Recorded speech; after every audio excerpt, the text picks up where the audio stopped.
The rainwater hits the sun and falls on a tent. Outside, a bunch of undead are gathered.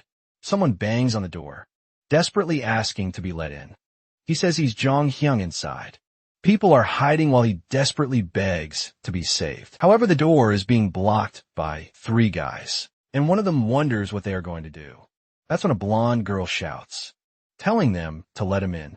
He says John Hang is a classmate and they can't abandon him like that, so they should let him in now.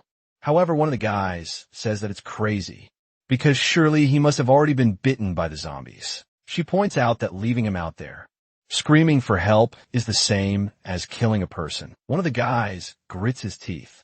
He turns to the guy next to him, named Yabai, and says he's going to open the door, and that Yabai should close it as soon as the person enters. Before Yabai can respond, the guy starts counting. Everyone was on edge on the count of 3.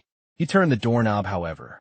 At that moment, Yabai was pushed by the guy who had already turned into a zombie. Everyone inside the room was shocked, and the protagonist shouted. The blonde tries to run, and everyone starts begging for help. The poor protagonist uses his hand to defend himself from a bite. Naturally, he gets his arm bitten. At that moment, he starts writhing in pain and strangely begins receiving memories. Soon after, the entire city had been taken over by the end of the world. Doctor watches him, and he knew he had only 2 things to do with that. He pressed the door handle. The first was to save himself, and the second was to seek revenge. Now, he was back in the present at the moment before the door was opened. After living his entire life in an apocalypse without an arm, he was back to when it all started. Outside, Jeong is banging, asking to be let in, and the blonde once again says to open the door, saying that she was the representative and wasn't going to abandon her classmates. Yabai recognizes Ruoxi and wonders why she looks so young now. She asks if they're deaf and tells them to let Jong in, because if they don't, they'd be killing that guy. Yabai celebrates that everything he had planned had worked, and he came back to change the world. He then calls out to the representative. He warns her that Jong Hung, who's outside, might have been bitten by a zombie. So how is she going to deal with the consequences? eBay smiles and says that's fine. He takes her hand and tells her that since that's the case, she could personally open that door. Roxy is startled. The representative yells at him, saying that he's not a real man for asking a woman to do that. However, he says that for someone who wasn't risking anything, she sure was trying to sound morally righteous. But Ruoxi screams and tells him to shut up. She says she's going to open that door because she was never afraid. She calls them a bunch of cowards and tells them to get out of the way. With that, she turns the doorknob, and at that moment, everyone in the room is shocked. The door falls to the ground, and Ruoxi slowly gets up. However, that's when she gets startled. He charges at her immediately, and everyone in the room starts trying to escape. She grabs the guy next to her, saying she was scared before he could react. She pushes him, telling him to protect the representative, but a foot comes crashing down. It was eBay who kicked her in the ribs.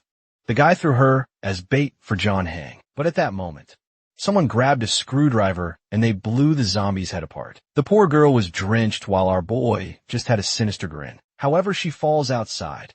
Embraced by the zombie, she turns to Yi-Bai and begs to be saved. He grabs the door off the floor and starts to close it, while she asks him what he thinks he's doing with that. He locks her outside. He turns to everyone and asks why they weren't closing that door. Scared and fearful, groups started saying they were going to block the door. They then piled all the furniture, boxes and ladders in front of it outside. Ruoxi kept banging, asking what they were doing. Everyone was blocking the entrance. She kept struggling, saying she was the class representative and couldn't be treated like this. The other girls didn't have the courage to do anything. Meanwhile, the rest of the group continued blocking the room. Ibai stood there watching everything. Time passed, and finally the rain stopped. The group commented that they could no longer hear Roxy's voice. Now everyone in the room was afraid of Ibai for kicking the representative, as far as they remembered. He had been an extremely kind boy. So why did he seem to have suddenly become a different person? Ibai looked back at that moment. The girls were all terrified and crying. The protagonist asked why it seemed like everyone was afraid of him. Hesitant, they answered that they weren't. The blonde boy thanked him, saying that if it hadn't been for him, he would have been killed by the representative. Yibai smiled. He said that since everyone was so brave, they should open the door because he wanted to take a look outside. The group was a bit scared, wondering why he wanted to go out. But Yibai shouted, telling everyone to get out of the way. Scared, of course. They opened the door, and slowly he stepped outside. The sun had risen, and the zombies had vanished. At that moment, the group closed the door on him. However, Yibai didn't seem to care at all. That's when the blonde boy was startled. A female zombie was standing face to face with Yibai, and he was calmly walking toward her. The creature noticed him, but he calmly kept approaching. He smiled and gripped the tool. In the next moment, he rushed at her, and everyone was left wondering why he was charging at the zombie. The poor creature didn't even understand what was happening. The group inside was now certain that Guy had gone insane. However, our protagonist was pretty exhausted for someone who had just done all that. The boy went over to the creature's remains and pulled out a pearl. He smiled and said he had found an energy stone. That wasn't just the origin of the apocalypse, but also an extremely necessary material at that moment. He turned and faced an old zombie. Yibai grabbed the tool again, ran toward it, and everyone inside saw him finish off another one. The girl was nearly vomiting, while the blonde boy wanted to know why he had gone so crazy. As far as he could remember, that kid had been a coward. So how had he changed so much? One of the boys said it was a good idea to let him back in, since he was really strong and could help kill the zombies. The others didn't want to support that, because he was a lunatic and could end up killing everyone. Suddenly the window shattered. Yibai asked if his classmates were still in there, told them to come outside and kill zombies, because it was a lot of fun. The poor souls were all trembling, and at that moment, they warned him something was behind him. A zombie had appeared and leaped at him, but Yibai just looked. Once again, he grabbed the tool and struck it in the jaw. As he finished off the creature, the group watched terrified from behind. Another one fell dead to the ground. Our boy wiped his face, while everyone else was too stunned to say anything. He noticed he was being washed, and commented that he didn't know if this liquid was going to infect him.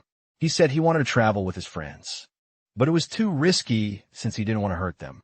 With that, he left, saying he hoped they would all survive, and with that, they were all left behind in that room. Our boy walked alone across the campus.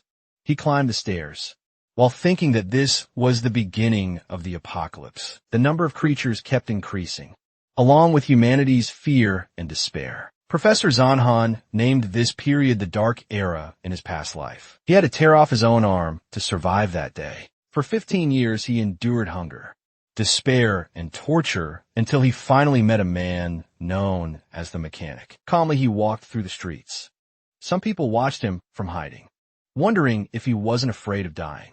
Others suggested inviting him inside, but they said that if he was walking alone, he must be dangerous. Yibai ignored everything and walked near a park. The zombies were there standing still, seemingly ignoring him, but as soon as he turned his back, those bastards came after him.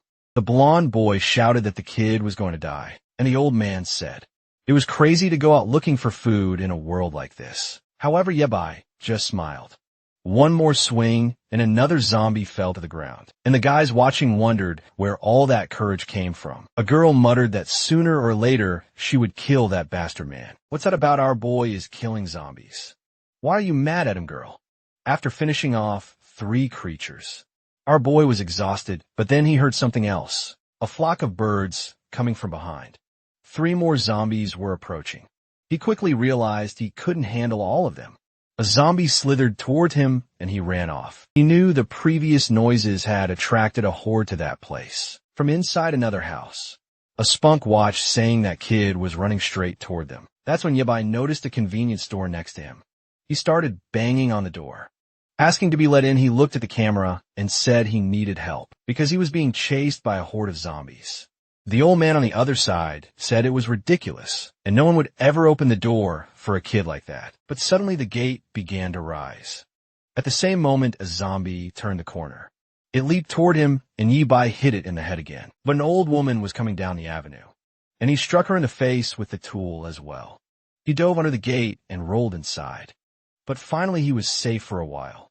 And man, what he found was a loaded base from behind a computer desk. A little girl was watching him. Spank was watching.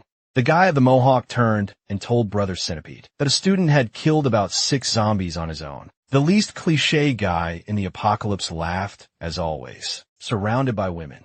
He said it seemed like those zombies were weaker than he thought. If a student could manage it, it obviously wouldn't be hard for them. Back at the convenience store, Yabai smiled. He looked at the counter and told the person behind it to come out, because he had already seen her. Besides, she should hand over the key so he could lock the door. But the person on the other side remained silent, saying that his wound hurt a lot and he was about to die. Suddenly the girl came out from behind the counter. She stepped in front of him and tossed him some medicine. But man, he's cruel. He grabbed her by the arm. For God's sake, don't turn this into a romance. She looks like someone's daughter. Ibai told her to hand over the control, assuring her he wouldn't do anything. She asked what control he was talking about, but she clearly had it in her hand. He reached for it and snatched it from her grip. Immediately she ran off in a panic. She came behind the counter and kept watching him. Man, he kicked one of the shelves, startling the girl. Some time passed, and it started raining. Our boy was lying on the bed exhausted. The same little girl was tending to his amputated arm. Obviously, Yabai was in excruciating pain, and her father had told her to stay here. He could rest there, and later she would bring him some food. With that, she left the room. While he thought she was way too kind, she was the only person out of all the doors he knocked on. Who let him in if it weren't for her? But after a while, he heard her asking what some guys were doing. That immediately woke Ibai up. Some people were standing in front of the store, and the so-called centipede thanked her for opening the door for his friends. Frightened, the little girl asked if they just wanted some food. Because they were hungry, he said. That's exactly what they wanted. And now all the food in that place belonged to him. She told him her father would be back soon. But the guys said her father had already been used as bait for the zombies. And now that no one was there, they could start playing a game. Yabai stood in the corner, listening as they took the girl's life. After stealing the food, they dumped her body on the floor, calling her an idiot but now back in the present. He knew this time he had to save her first. He had to make sure she understood how cruel this apocalyptic world was. She then knocked on the door, and it seemed like he was going to take the role seriously, because he immediately shouted, asking why she was bothering him. She apologized, saying she had washed his clothes because they were too dirty. He got even angrier when he saw how kind she was. He told her to throw those clothes away and get out of there. A bit embarrassed, she said that was fine. He even told himself that with such a weak personality, it would be hard for her to survive in a world like this. He finished his bath knowing that luckily, this convenience store had plenty of food. And water, the goal now was to obtain some equipment and weapons. And being young was truly incredible. The only downside was that even his ABS had disappeared. He opened the bedroom door and saw that she had left a suit for him. Immediately he shouted, asking how he was supposed to fight zombies. Wearing something like that. A scene shifted to the nightclub. Centipede told everyone to listen up. That convenience store definitely had food and liquor, but it wouldn't last long. The plan was to get out, kill the zombies in front, and steal everything from that place. Not to mention that Maniac knew there was a cute little girl there, so it would be easy to finish everything off. The creatures continued banging at the front of the convenience store. He told her to stop being so stupid and said he had a question. He wanted to know why she was there alone and what happened to her family.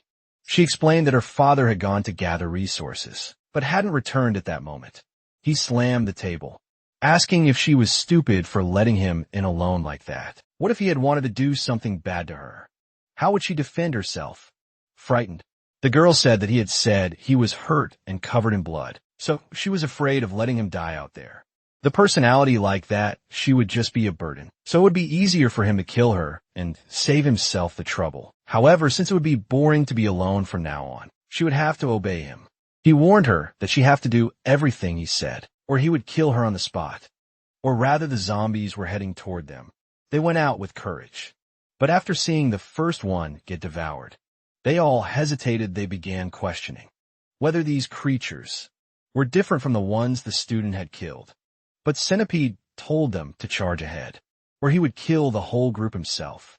However, one of them ran off saying that dying to the zombies was scarier. Centipede then grabbed him by the hair, threw him toward the zombies, and said his wish had been granted. The fool asked how he could do such a thing.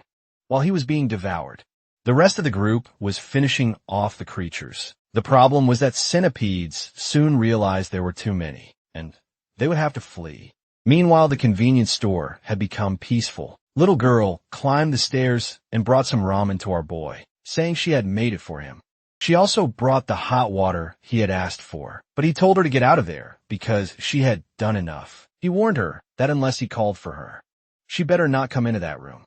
With that, she closed the door and he prepared the noodles. As soon as he tasted it, he got excited and smiled, saying it was really good. However, our boy grabbed the bottle of hot water. Our guy took off the cap and poured it on him. Man, his hand turned red and blistered immediately. Centipede was in agony, but couldn't let go of the hand or he would fall to the zombies. eBay told him he was an idiot for asking for help while threatening to kill someone. But at that moment, someone tugged at his sleeve. When he looked back, it was the little girl telling him to stop. He immediately turned to the girl and told her to get out of there because he hadn't called for her. But she kept insisting, saying that her father had told her not to hurt others. He stood silent for a second. Then he asked if she wasn't afraid of that guy coming into the house and killing her centipede. However, said he would never do something like that. He was just starving and ended up in this situation because he was surrounded by zombies. The outside was already full of creatures, so unfortunately couldn't leave anymore. eBay was angry that the girl had interrupted his plan to kick the guy in the head and let the zombies eat him. Then he noticed a box cutter on the table.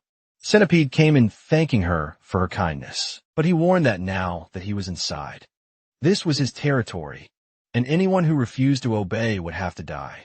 The sky was dark and there were zombies everywhere. A bald man and a boy were blocking the door. It was the remaining people from the nightclub, and the bald man said it was that bastard.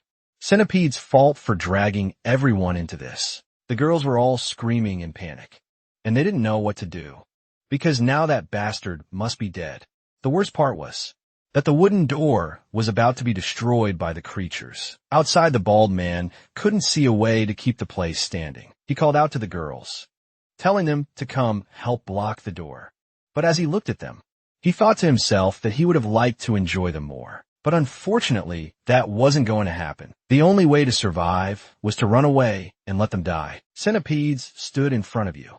By smiling, he told the girl that she was cute, but too naive to think he wouldn't kill anyone. Then he looked to the side and said he had to deal with a bastard who poured hot water on his hand first. Out of revenge, he made sure the boy would suffer as much as possible. But Yubai stood silently holding the box cutter in his hand. A little girl insisted, saying that her family owned that convenience store. The two stood in silence for a second. The girl smiled, saying everyone could eat together and live peacefully and happily. Centipede lost his temper, lunging at her asking if she was making fun of him. But the box cutter came in. In half a second, Yi-Bai slashed at the guy's hand. Centipede screamed in agony, but Yi-Bai spun the box cutter, ripping it in a reverse hold. Centipede blocked his move.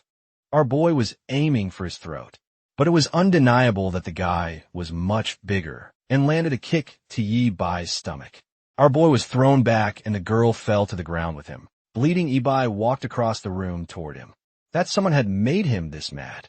Yi-Bai couldn't believe that with one kick, the guy had broken some of his ribs.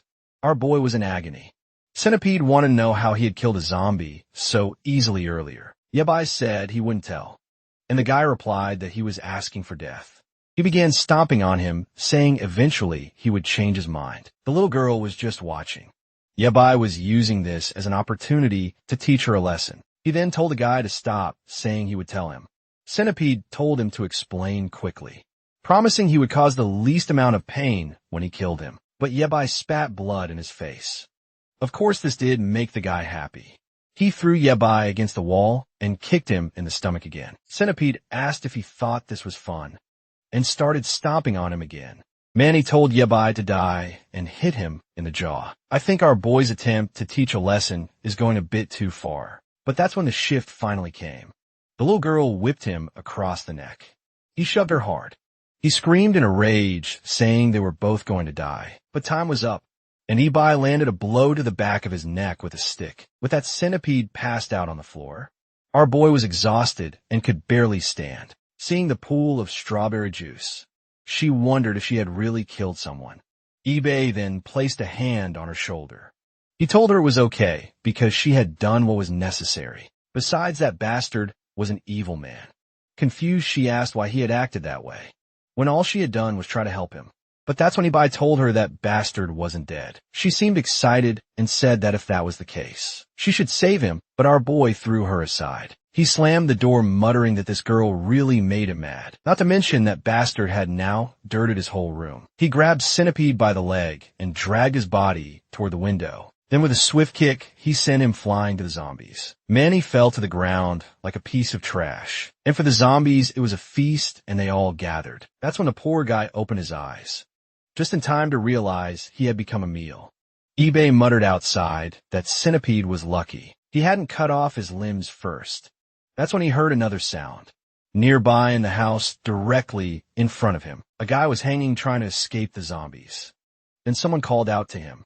It was eBay asking if anyone else was still alive in that place. The guy said that unfortunately, it was the last one. They had held the door until one of the guys let go. And then the zombies came in and ate everyone with a trembling voice. He begged eBay to help him so he could stay in the convenience store. But our boy told him that wasn't going to happen. And if he didn't get out of there soon, he would end up like that guy on the ground. The boy looked down and saw a centipede being eaten. Disgusted, turned, gathered his courage, and jumped to the next ledge. The kid was a parkour king, managing to balance on the railing. He ran across it, and our boy was just watching. He was disappointed that those damn zombies hadn't managed to kill everyone. From a nightclub time passed, but the zombies still lingered outside that place. The window was broken, and our boy opened the bedroom door. Outside, the little girl was still waiting. He asked her what she was doing there, and if he hadn't told her to go take a bath. However, she looked inside the room and saw that the body had already been dragged away. He told her not to look too much, but the guy had already gone to the first floor. He replied that in the way he had thrown the guy outside, only a god could survive. Even if he was a bad person, they still had a chance to turn him around. But Yebai slammed the door above her. He asked if she was so stupid that she hadn't learned a lesson. After everything that happened, the girl repeated the word apocalypse, saying he didn't know what he was talking about. But she got up and said she wanted to talk to him. She tripped like an idiot and seemed to faint. Luckily, Yebai managed to catch her, wondering if she had been bitten. He didn't see any wounds, so maybe it was just a fever. Now, it made sense why she seemed so weak from the moment he first met her. Finally, he found the box. But when he opened it, on top of the medicine was a pink notebook, analyzing the girl's condition and what was written there. He started to understand. It seemed like a kind of medical notebook, wondered what she had, and kept flipping through it. Her name was Yo-Yu Wer, and she was 14 years old. On top of that, she had leukemia. He lifted her shirt and began to understand why she had so many band-aids on her body. But unfortunately, that kindness she wanted to show to the world no longer existed, and saw that he still had the apocalypse essences. He didn't know how effective they would be for this particular illness. But Mike was falling outside. The area was still full of creatures. Fortunately, the night was calm, and after some time, the sun began to rise. The zombies were all standing still. Sometime later, Yebai woke up. He had fallen asleep on the table and was freezing, but he soon noticed he was being watched. When he looked back, he saw Yo. You were standing behind the door. He found it strange that she was already up and asked if she was feeling better. She didn't answer for a second before she could say anything. He told her to go ahead and prepare some coffee. As she left, though, he told her to wait a second. He told her to gather some tools and food, because they were going to head out to look for her father. Hiyō seemed a bit confused and asked if they were really going to do that. Yebai replied that yes, they were, especially since she said her father had gone out to get supplies, so they couldn't leave him out there. This annoying girl only complained, saying her father told her to be a good girl, stay in the store, and not go out looking for him. The protagonist then asked how long her father had been gone. She lowered her head and said at least 3 days. He then asked how long it usually took. He then told her to use her brain and asked herself why he hadn't come back yet. But she yelled, saying that nothing had happened because 3 days ago, he shouted that he was already on his way back. He could have been bitten by zombies or fallen into a trap and might be waiting for rescue. Shouldn't they be out there trying to save the guy? But she lowered her head again and said, her father told her not to leave. No matter what happened, our boy got up angry and said she was an idiot. He asked why she wasn't willing to help her father, who might be in need of assistance. Why was she so eager to help that criminal earlier, but didn't want to go out and save her father now? And he told her to understand that he wasn't asking for her opinion. He could finish her off right there and go out by himself. But because she saved him, he would first find her father as payment. He ordered her to stop whining and gather her things. Yabai was getting exhausted from these conversations, and the zombies were still staring at the sky. A jeep was coming down the street, man. These crazy zombies think they can stop him with their arms. Yeah, right. Grab them by the chest, everyone goes flying to the sides. Knocked out meanwhile. Back at the convenience store, our protagonist was stocking up on food and preparing to leave. He looked behind him and asked why she was hiding, and if she had finished packing everything. Looking a bit downcast, she seemed all cute but sad. Our boy asked why she was wearing that kind of outfit, as they weren't going to a party. She handed it over, and he started eating. As she looked around the store, at the very least, he would have to kill a bunch of zombies and find a working car. He noticed she was eating some spicy sticks and asked for one. The girl was feeling sad from being scolded all the time. However, someone was approaching the store, just as she was handing him the snack. They were standing there when in the next second, everything was thrown around. The place had turned into a mess, and Yibai asked if it had been an earthquake. The protagonist was startled, wondering why something had invaded the store. The car was sitting there, and suddenly the door opened. A man in military gear got out and started laughing. He kicked a zombie and stomped on it, saying that a good zombie was a dead zombie. He headed toward the store, saying it was time to fill his belly. As soon as he walked in and saw a bunch of snacks, his eyes lit up. He immediately crouched down, licking his lips, saying he had found his favorites. The city center was empty, so we came out to this deserted area and apparently got lucky. eBay warned him to drop everything he was holding and not to move. Last insect that had come in had already been disposed of, and he wouldn't hesitate with another. But in that moment, the chubby guy moved and threw snacks at his face. Yabai closed his eyes for a second, and the guy grabbed the stash and bolted. He ran back to the car and slammed the door shut. He called the guy a filthy pig and told him to die. Just as the box cutter was about to do its work, the guy begged for forgiveness, saying he surrendered, but of course. That's when Yoyer told him to stop killing people. She awkwardly said that and saw both of them staring at her. She awkwardly explained that she didn't want him to die because he caused damage to the store. So someone had to pay for it. Yabai just observed while the chubby guy trembled. He made a sinister grin and said she was right. He turned to the chubby guy and told him he would have to leave the car as payment for the damage to the store. He immediately told Yoyer to bring her bags and load up the car because they were leaving. She agreed, but then noticed something.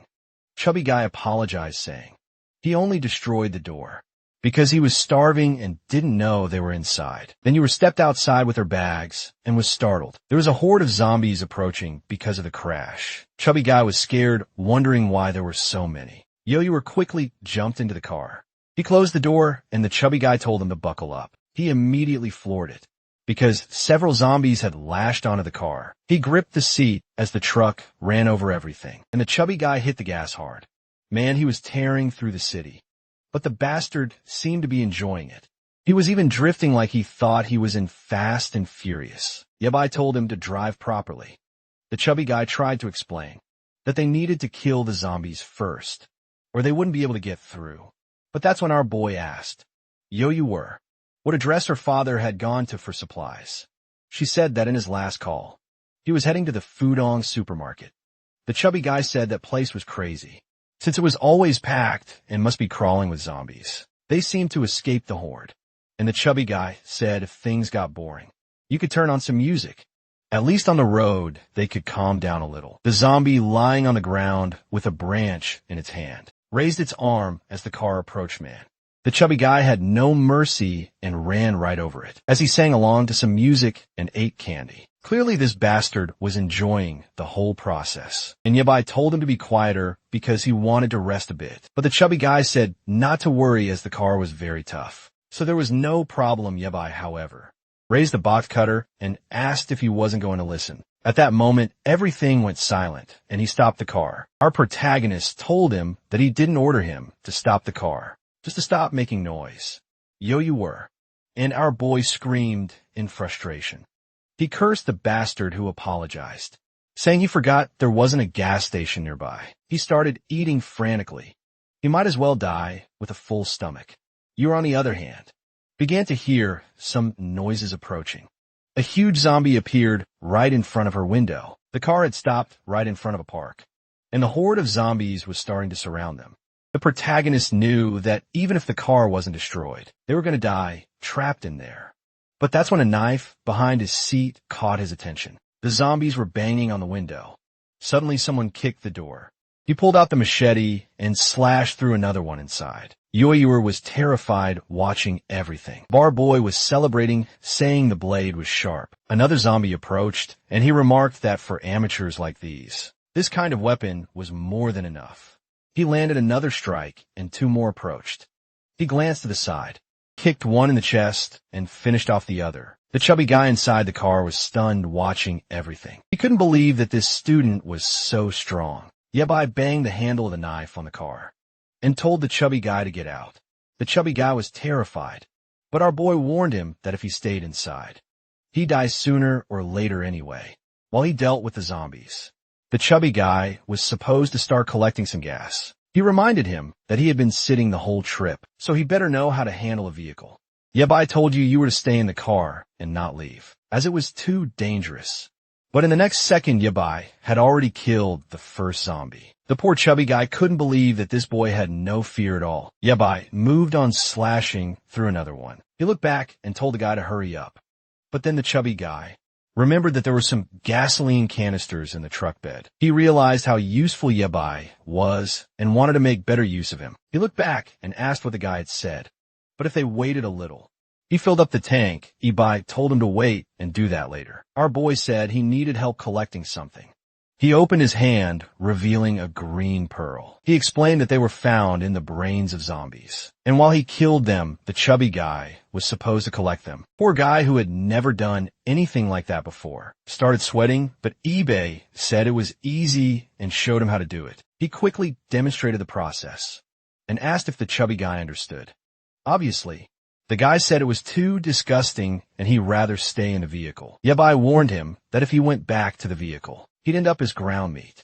The chubby guy then asked how he was supposed to do it without a knife. Our boy told him to use his hands. He ran back to the Jeep, grabbed a tool, and prayed for protection. The protagonist said they didn't have time to waste and told him to start collecting right away. But the chubby guy, hesitant, wondered if the zombie was still alive. He struck it and went to collect the pearl, impressed that it was actually easier than he thought. He then asked Yabai if those were worth a lot, but Yabai told him to shut up. Meanwhile, Yabai was finishing off another batch. After a while, he said that was enough, and they wouldn't bother with the ones farther away. He thought to himself that getting used to this body without training was quite difficult. He turned and asked the chubby guy how many he had collected. Chubby guy was proud of saying he had gotten several. He said it was fun, and Yabai told him to clean them and store them. Then it was time to fill the tanks so they could get moving. Yabai then went to check on Yaoyuer. He was startled and grabbed her arm. Calling her name, he placed a hand on her forehead and realized the fever was worse than before. He began rummaging through her bag. Remembering that they had grabbed some medicine and water, the chubby guy appeared and asked what was wrong with her. After some time, she seemed to have stabilized a bit. The chubby guy suggested that maybe it was because she had stayed in the heat of the car for too long, and asked if she was feeling better.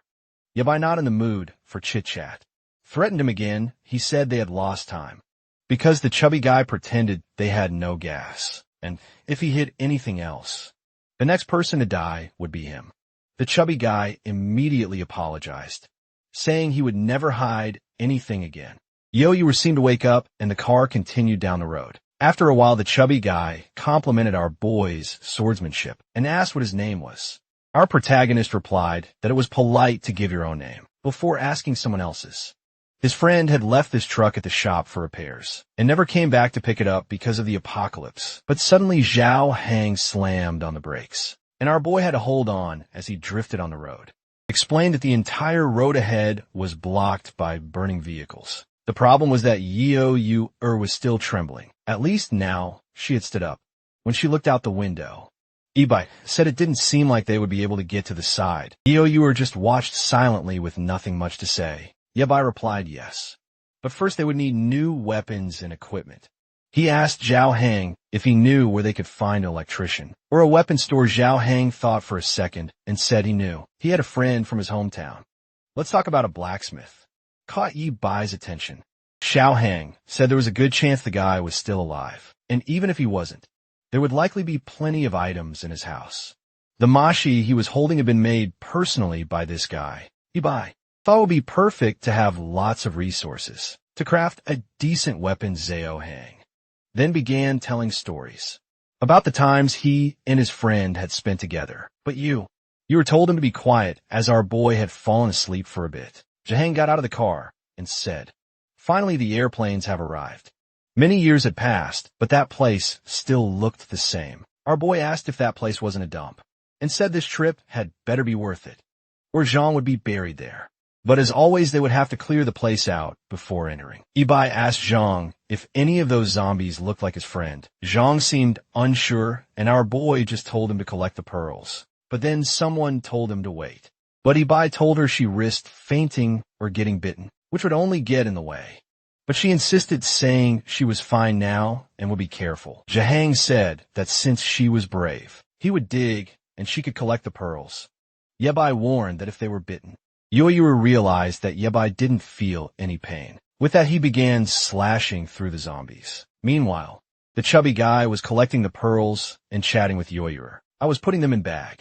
But we see that from a nearby building. Someone seemed to be watching them through binoculars. A man smoking a cigarette was watching everything, and he seemed angry. At that moment, another guy entered the room, calling for Brother Liu. Brother Liu seemed to have PTSD, and there's no way. He already finished off another guy.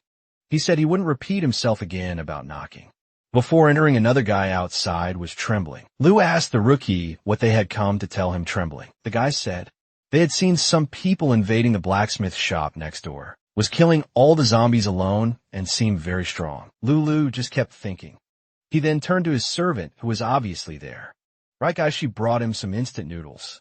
He tossed the pack to the boy, telling him to eat it and give him the rest of the details later. The boy shouted his thanks, saying Brother Liu was amazing. With that, Liu stroked the poor girl, who clearly wasn't happy to be there, and to gather everyone and deal the people downstairs. Whoever finished them off will get a reward back with eBay, and just needed to collect one more pearl.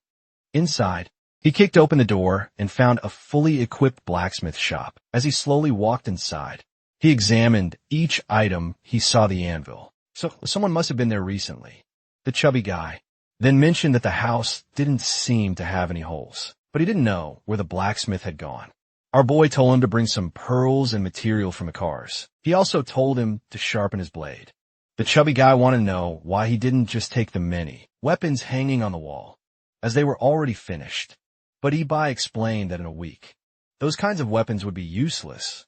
Zhao Heng immediately understood that the rascal was planning to forge a new weapon. Ibai told him to hurry up and bring the damn pearls. Zhao Heng grumbled, saying his companion was too hot-headed. You were then asked what she should do, with the forge lit and the pistons pumping. The first skill of a mechanic was obviously construction. He placed the steel tube into the fire and started hammering away, impressed that someone so young knew about blacksmithing. Our boy told Xiao Hang to pour all the pearls into the cup. Chubby guy obeyed, and Ibai placed them into the fire where they began to melt. After a while, everything turned into a green liquid. Seeing the aura rising, Zhao Hang realized it seemed like some kind of magic. Ibai then took a box cutter and opened a bottle of strawberry juice, pouring it into the melted pearls, which started to mix together. He then took the liquid and poured it over the blade. Our boy resumed hammering. As he hammered inside, the sounds could be heard outside. And of course, this attracted Brother Lu's group. The guy from earlier was scared to death, but the guy with the strong jawline was eager to gain a lot of resources by killing these weaklings. Another guy with long hair said the biggest reward would be spending time with someone named Tiguan. However, the guy in the polo shirt said there must be a reason Brother Lu wanted them to kill this guy. The best plan was to wait until nightfall, when their guard would be down, and then they could launch their attack. Man, the kid was really creating some futuristic mechanical stuff. Zahang was starting to think, our boy might be some kind of engineer from the best university in the country. Ibai would finish a piece and go back to forge another one. The chubby guy looked at it and said, the electric pattern was really cool. Now it was time to show the true power of a mechanic. Meanwhile, you set the noodles on the table and began preparing to eat. Happy to be with Ibai because at least she felt safe. But Ibai seemed to hear something just before that. Inside the house, he had been sharpening the blade. He fitted it into a mechanical device and placed it on the table. Ibai grabbed 2 cables and said it was time to activate. The engine in the place was already failing, and the chubby guy was impressed. Zalhang wanted one too. But then they heard Yao Yu's voice from outside. The next second, they were running to see what was happening. They came face to face with Brother Lu's gang. Ibai saw Yao Yu unconscious in the guy's arms, and his expression turned dark.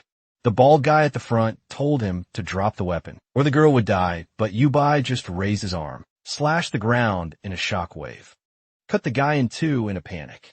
Another one tried to run, but Ibai simply asked where he thought he was going. He slashed again, cutting through metal like it was paper. At that point, everyone was in a frenzy trying to escape. Meanwhile, behind them, Yabai had already made the first headless knight. The guy who had spoken with Lu earlier told the other to let go of the girl, or they wouldn't make it out alive. The guy insisted on fleeing, saying that if they didn't escape, Brother Lu would kill them later.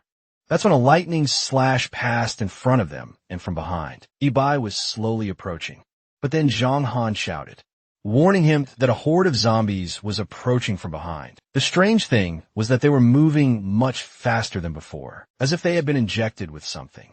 Zhao Heng didn't know what to do and asked Ibai. He gripped the handle of his blade. Zhao Heng was just watching in awe. Xiao Heng then pointed out that they were running toward that building. Ibai said, of course, and told the chubby guy to stop standing around and chase after them with the vehicle. The chubby guy scrambled into the car, saying he understood. As he sped away, he saw that Yabai was still dealing with a lot of zombies. The guys heard something behind them.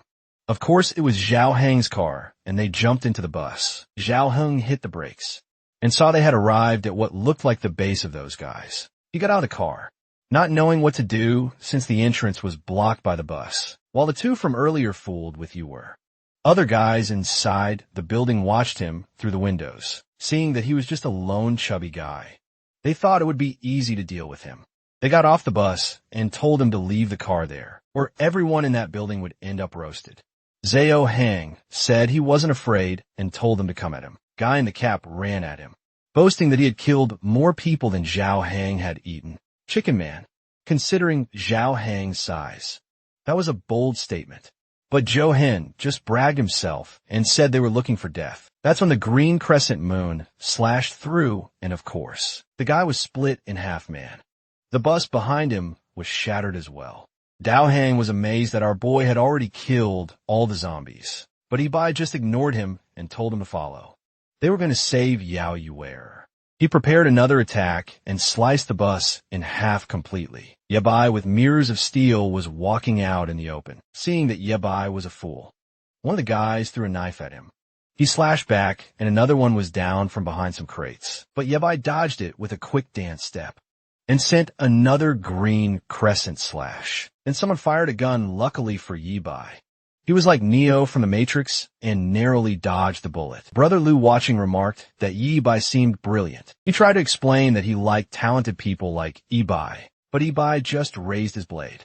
Lu pointed to Yo Yuer and told Ibai not to move. She was peacefully sleeping, but in a second she could be dead. Lewis said Ibai was being treated with courtesy, so he better stop acting like that, or else he'd find out if a bullet was faster than a sword. Ibai just stood there observing. Zhao Hung asked what they were going to do in a situation like this. Suddenly, Yabai smiled and said he agreed. Lu questioned if Yabai really wanted to talk to everyone, and said that if that was the case, they would welcome him. Gao Heng whispered to Yabai that it was crazy to go up against everyone alone, since they had guns, but Yabai just told him if he didn't want to come, he should just disappear. The chubby guy was trembling, but said that if Yabai was leaving alone, he'd rather go to. He really was leaving and didn't regret it at all. Ibai thought to himself that the bastard was really annoying. Then the lackeys came and seemed to escort him somewhere else. A while later, he found himself in a room face to face with Brother Lu's entire group. Lu welcomed him and said, they had all the healthy people within a 15-kilometer radius here, and he was the leader known as Lu Shang. Our boy introduced himself as Ibai.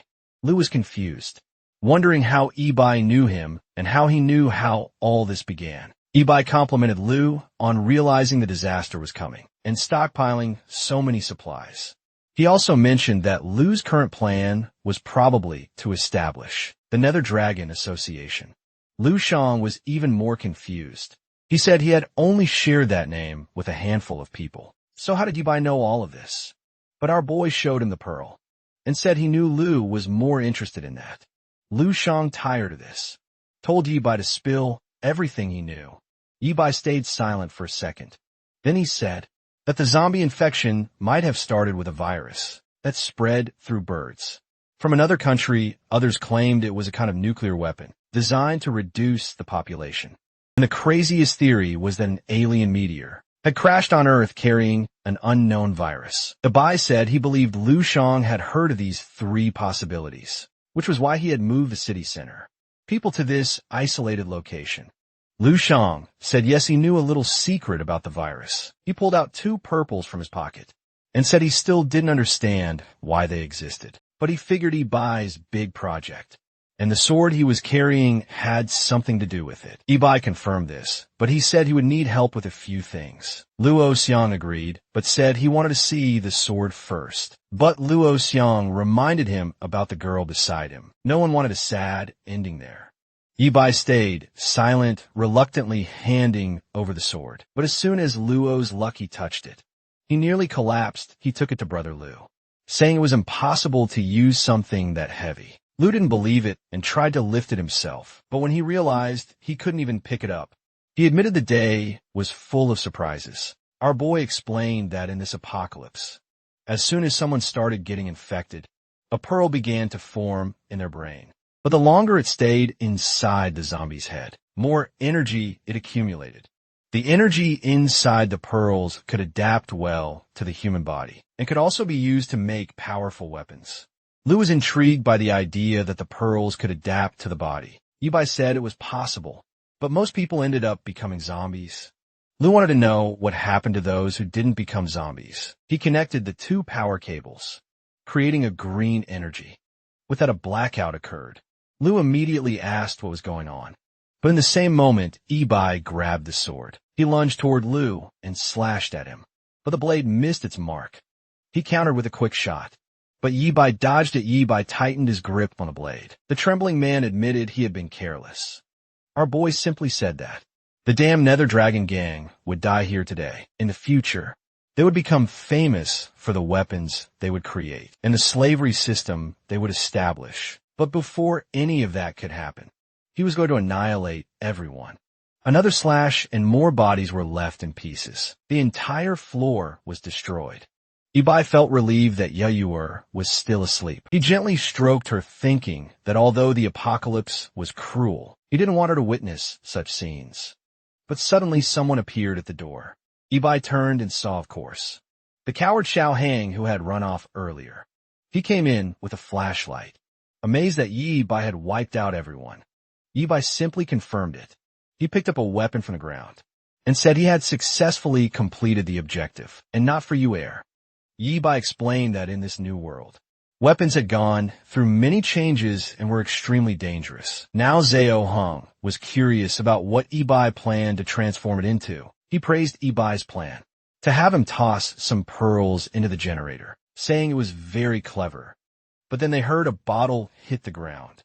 They looked to the side and saw a girl collapse on the floor. In a panic, she begged them not to kill her.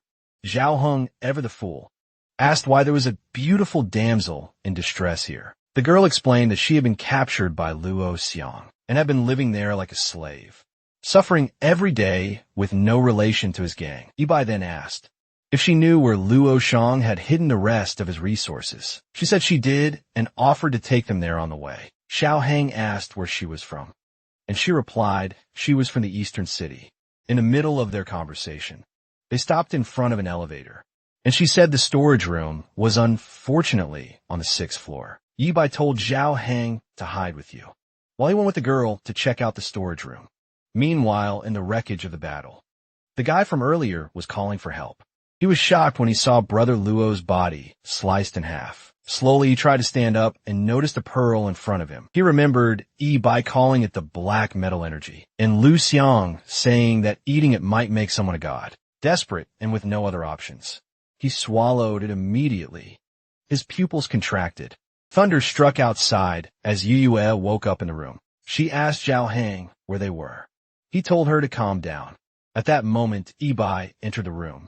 Seeing that she was awake, Zhang asked if they had found anything valuable, and Yibai confirmed they had.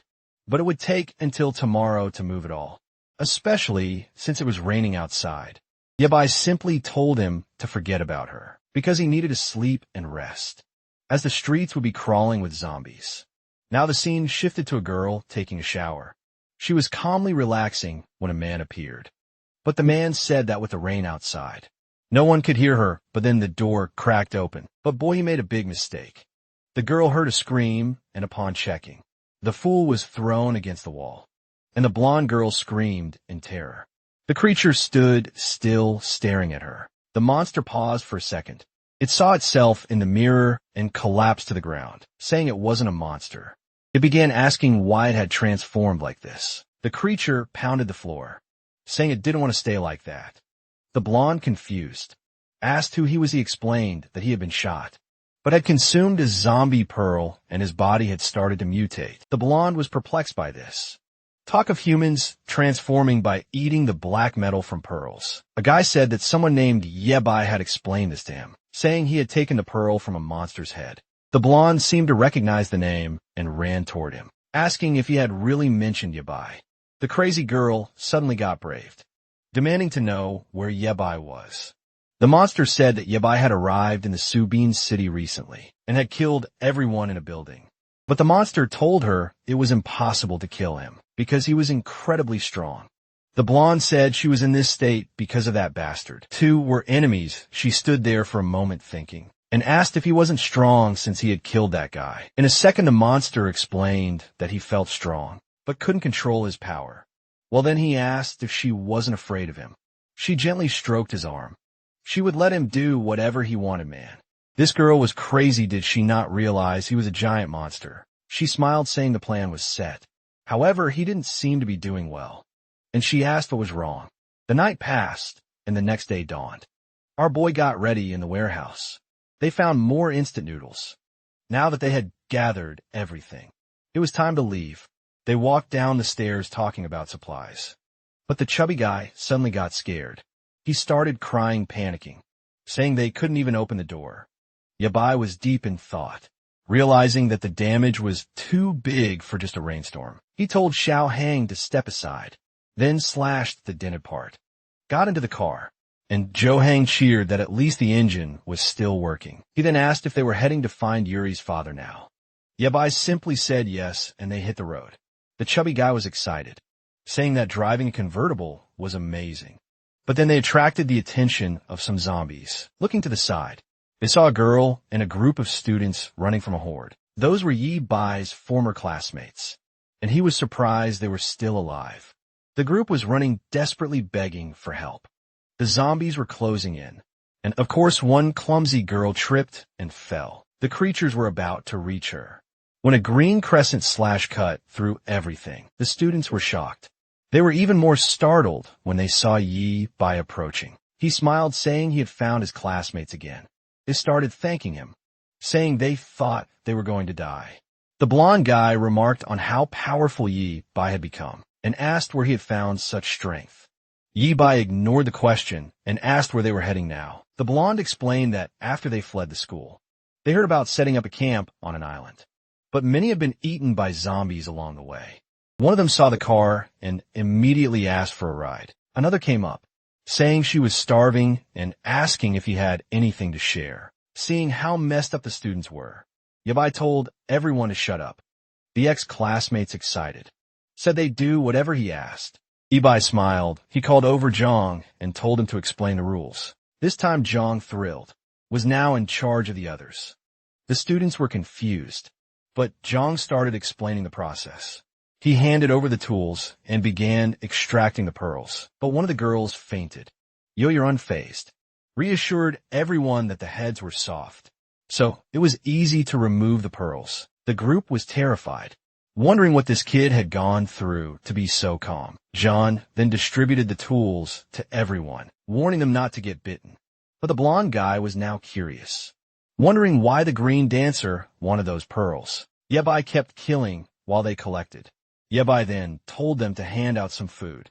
But Johan got angry, upset that Yabai was giving away food without asking him first. The transformed monster from earlier had fully mutated. Yabai realized that this was an ability user who had mutated, immediately turned and told everyone to run. But man, he almost got slashed in the arm. He dodged back and unleashed another green crescent. But the monster was a smart human too. Managed to dodge, then out of nowhere, someone started clapping. Yabai was furious when he saw Roxy. The students were confused, wondering why their class representative was there. Roxy said she had survived in every way possible, just so she could one day watch Yabai die. She immediately ordered the creature to kill him. Yabai couldn't understand why. The creature was siding with the low-cut queen. The monster came at him, leaving him no choice but to fight. Yohuru called out to him, and suddenly a fireball hit between the two. On the roof was another creature, a flaming one-haired zombie. And suddenly the scene shifted to a ship in the middle of the sea. A guy was smoking a cigar, saying it was peaceful there because zombies couldn't fly. They were planning to live there peacefully, gradually collecting resources from other boats. Or not really, because one of the boats just exploded. The fools were terrified, and here came the flame-haired zombie. The two screamed, but it was too late. They were already gone back to the present. The creature was standing on top of the building in front of them. Both our boy and the transformed monster were staring at it. Yabai knew it was another transformability user, and even worse. An elemental Ruahaxi had no idea that elemental creatures existed, and she asked her monster if that thing was a companion of his. He responded that he didn't know. But right then the flame monster jumped off the roof toward him. The creature grabbed him by the neck, and everyone could see that it wasn't a friend. Asking who she was and why she was attacking him, she planted her foot on his stomach and kicked him hard, sending him crashing into a car. Then she turned and blasted him with a wave of fire. Poor Zhang was crying, devastated that their car and food were gone. But Yabai told him to stop worrying about that and start running. Our boy took off running, but Ruashi still wanted her revenge. She ordered her monster to go kill Yabai, who was trying to escape the monster. Tried to explain that things weren't looking too good for him, and then, out of nowhere, the flame creature launched a fireball straight toward you. The ground exploded, and everyone scattered. You fell to the ground. But of course Ibai had saved her once again. Ibai told everyone to stop staring and start running for cover. Zeo Heng asked where they were supposed to go. Ibai looked around and saw the entrance to a garage across the way. He started running, telling everyone to follow him. Meanwhile, Ruasha's monster was face to face with the flame creature. He tried to reason with her, saying they shouldn't fight, and asked if she had also eaten the black metal energy to end up in that form. The flame creature muttered the words black pearl. She explained that she had been tied to a bed and forced to consume it by a bunch of lunatics. She wanted to kill them all, and whoever kills gets the ashes. Ruashi's monster said he had been forced to eat it too, could understand how she felt. She crossed her arms and sarcastically asked how they were going to get their revenge if they let him go. The flame creature asked who this person was that they were so desperate to find. The black monster explained that Yabai was someone who knew about the pearls. Maybe he also knew how to turn them back into humans. The flame creature thoughtful. Our boy was running with his friends. Following the scent, the creature easily tracked them down, saying their fight wasn't over. Yet he knew that Yabai understood the secrets of the cursed pearl. Yabai realized he couldn't avoid a fight with the monster, while he stayed behind it by them some time. Jahang said that unfortunately they were surrounded. Roxy laughed, sitting cross-legged on top of the car, saying there was no escape now. Yabai was getting tired of this damn woman. While he dealt with the creatures, Yebai braced himself and dodged backward. Then he pulled out his Glock and fired. The black monster was confused. He thought Yebai was going to shoot him. And if he thought her boy was done. You're wrong, he fired another shot into her stomach before the monster jumped in to protect her. Yebai followed up with a green slash, and the monster had to throw himself in the way to shield her. Just then, the flaming creature attacked from behind. She ignited the area, but Yebai dodged to the side man. She sent a firestorm his way. Meanwhile, Yao, Yu-Er, and Zhao Hang were watching. Yu-Er pulled a hatchet from her bag and threw it at the flame creature, but it just bounced off her head without doing any damage. But with that distraction, Yebai almost landed a blow on the creature's head. However, his real target was the pipe above, which burst and sent water raining down on the flame creature, extinguishing her with that. Yebai seized the opportunity and slashed her. She screamed in agony for a second, but Yebai pulled back his sword and almost hit her foot. The creature tried to flee, and Yebai was face to face with the black monster again. The monster warned Yebai that he would pay for this in the future. Yebai made them all run away, but exhausted, he felt his knees. Two ability users in a situation like that. Yebai remains silent for a second before explaining what happens when some humans consume those pearls. Most become zombies, but there's a small chance that some will turn into a type of creature known as ability users. The problem is that this only happens once in 10,000 cases, and it's even rarer for them to retain their consciousness. Zhao Hang wanted to know how Yebai already knew all of this. The protagonist replied that he would explain more about it later, but their current goal was to figure out where they were going next. Zhang then remembered that they were without a car and food. Yebai found it strange because the apocalypse seemed to be progressing much faster than it had in the past, and before things became more dangerous, he needed to create stronger weapons. Outside, it was raining again. Zhang cried, saying that at least they could save a few of the resources. And the worst of all was that those damn monsters had thrown all the cars in front of the garage to stop them from escaping. So now they had none. He handed a coat to the two of them, saying that unfortunately, it was the only thing he had to protect them from the rain. Our boy then asked Yu-Er what the problem was. She pointed towards a mountain, saying that if they followed that path, they would reach his house. The big guy asked who this person was and if he was still alive. She said he was a bit weird, but he was a good person, or at least she hoped he was. His house had really high walls and lots of computers and food, so it was probably safe. The big guy asked if that guy had a cyber cafe inside his house. Yebai said he would clear the path and they would follow right behind. He went to one of them and ripped out a pearl. The fire monster girl was hiding from the rain. He said he brought some pearls, and she told him to hand them all over quickly. The monster asked if she was sure she wanted to eat that. She told him to just hand it over and get the hell out of the room, man. The big monster got roasted like a fool. He respected the girl. The fire girl asked if she had eaten it, and he said she seemed to be hesitating. Her friend said she would definitely hesitate too, especially after seeing the state she ended up in after eating that. But the big monster said he just didn't want her to die. The fire girl seemed to have cauterized her wounds, but she knew that without medical help, there was no way she could survive. And the other one understood that perhaps her only chance to survive was by eating. But the fire girl said it would be a good thing. They would kill whoever they wanted and take revenge on everyone. But the big monster said, there might be strong people like Yebai in this world. Besides, her arm wasn't growing back. And the big dark skin monster said, the best thing would be to kidnap that guy and force him to reveal all the truths about the pearls. At that moment, she introduced herself as Jubo, and the big dark-skinned monster introduced himself as Wang Sheng. Back with our friends, another creature was being taken down, even in the rain. It didn't stop for a moment. However, our boys seemed to be getting tired. He told them not to worry about him and asked Yu-Er where they were. She pointed to a bridge and said that after crossing it, they would go up the mountain. Problem was that the tunnel was filled with water and seemed really deep. Our boys saw that everything appeared to be clogged, however. Three of them then started moving through the tunnel. However, Jahang was terrified. Yebai didn't answer, and Yu-Er called out to him. The poor guy was just trying to stay awake. But suddenly he passed out, taking her little raft with him. Back with the monsters, they were realizing that the rain wasn't stopping. Wang Sheng decided to return to the room and talk to Ruashi. However, that's when he saw her exuding a purple energy. He asked what had happened, and she started screaming. Hitting him in the chest, Abu came in and asked why they were yelling. Man, a black aura exploded throughout the entire house. And now we're in the past life of our dear eBay. He was pulled out of the water, and Ruoxy asked where his mechanical group had hidden. She then said he was arrogant and that he would pay the price for it. With that, he was forced back into the water. Sometime later, he woke up back in the present in a little room there. Yura was sleeping on his leg and woke up still a bit groggy. She was excited that he had finally woken up.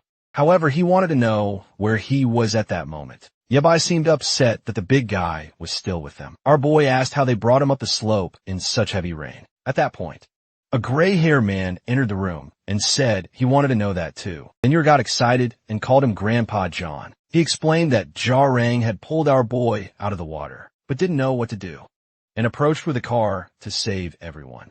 eBay asked if he saw everything. Our boy stood up and said he couldn't say where, and demanded it be returned immediately. The poor guy threatened the old man, but collapsed his knees from exhaustion. The old man then said that it seemed using that sword really drained anyone's energy. He apologized for not introducing himself. He said his name was John, and he could be called Professor John. This was his lab where he conducted research on the zombie virus. Then he remembered that the first researcher to name the black energy, Metal Pearls, was this guy. To a futuristic mechanic like him, this guy was a genius. Our boy hesitantly asked if he was really Professor Gene, which could save humanity, and want to take a look at it. Yabai thought that if he was really the Professor John, it might be worth it, but he crossed his arms and said that was a live zombie downstairs. His weapon was there, and the old man said he had just analyzed it. Nothing more with that. Our boy looked around and said that this place was incredible. With a workshop like that, it could make even better weapons.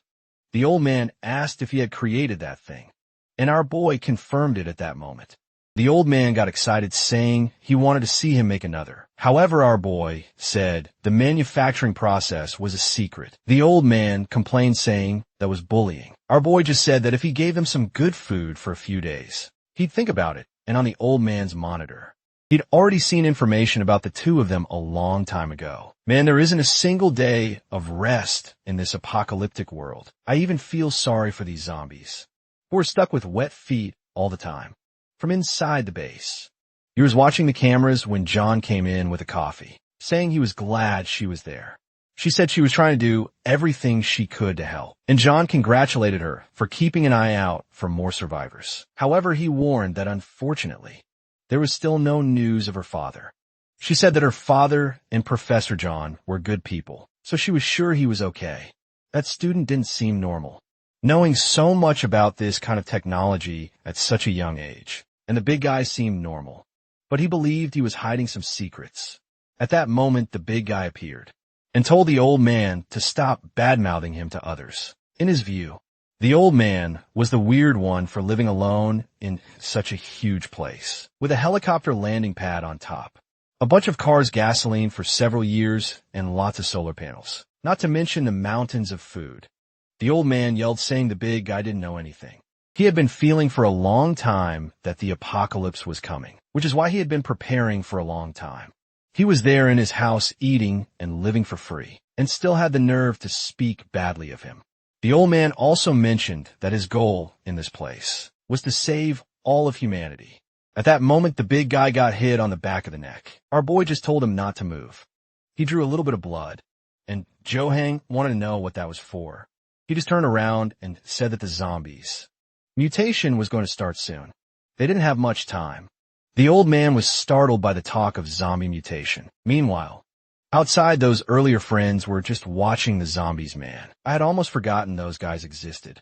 One of them commented that the rain was heavy and the road was blocked. The blonde guy said he unfortunately didn't know where Yabai had gone. There was no food in this building, so they were all going to die there. However, the blonde said there was still one way. He pulled out some pearls and showed them to everyone.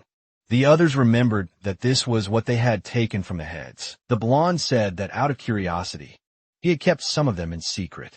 And he recalled that the creatures that attacked them had said they consumed these. One of the friends asked if he was seriously thinking about eating that pill. And then one of them interrupted and asked what that was, pointing to the side from the top of another building.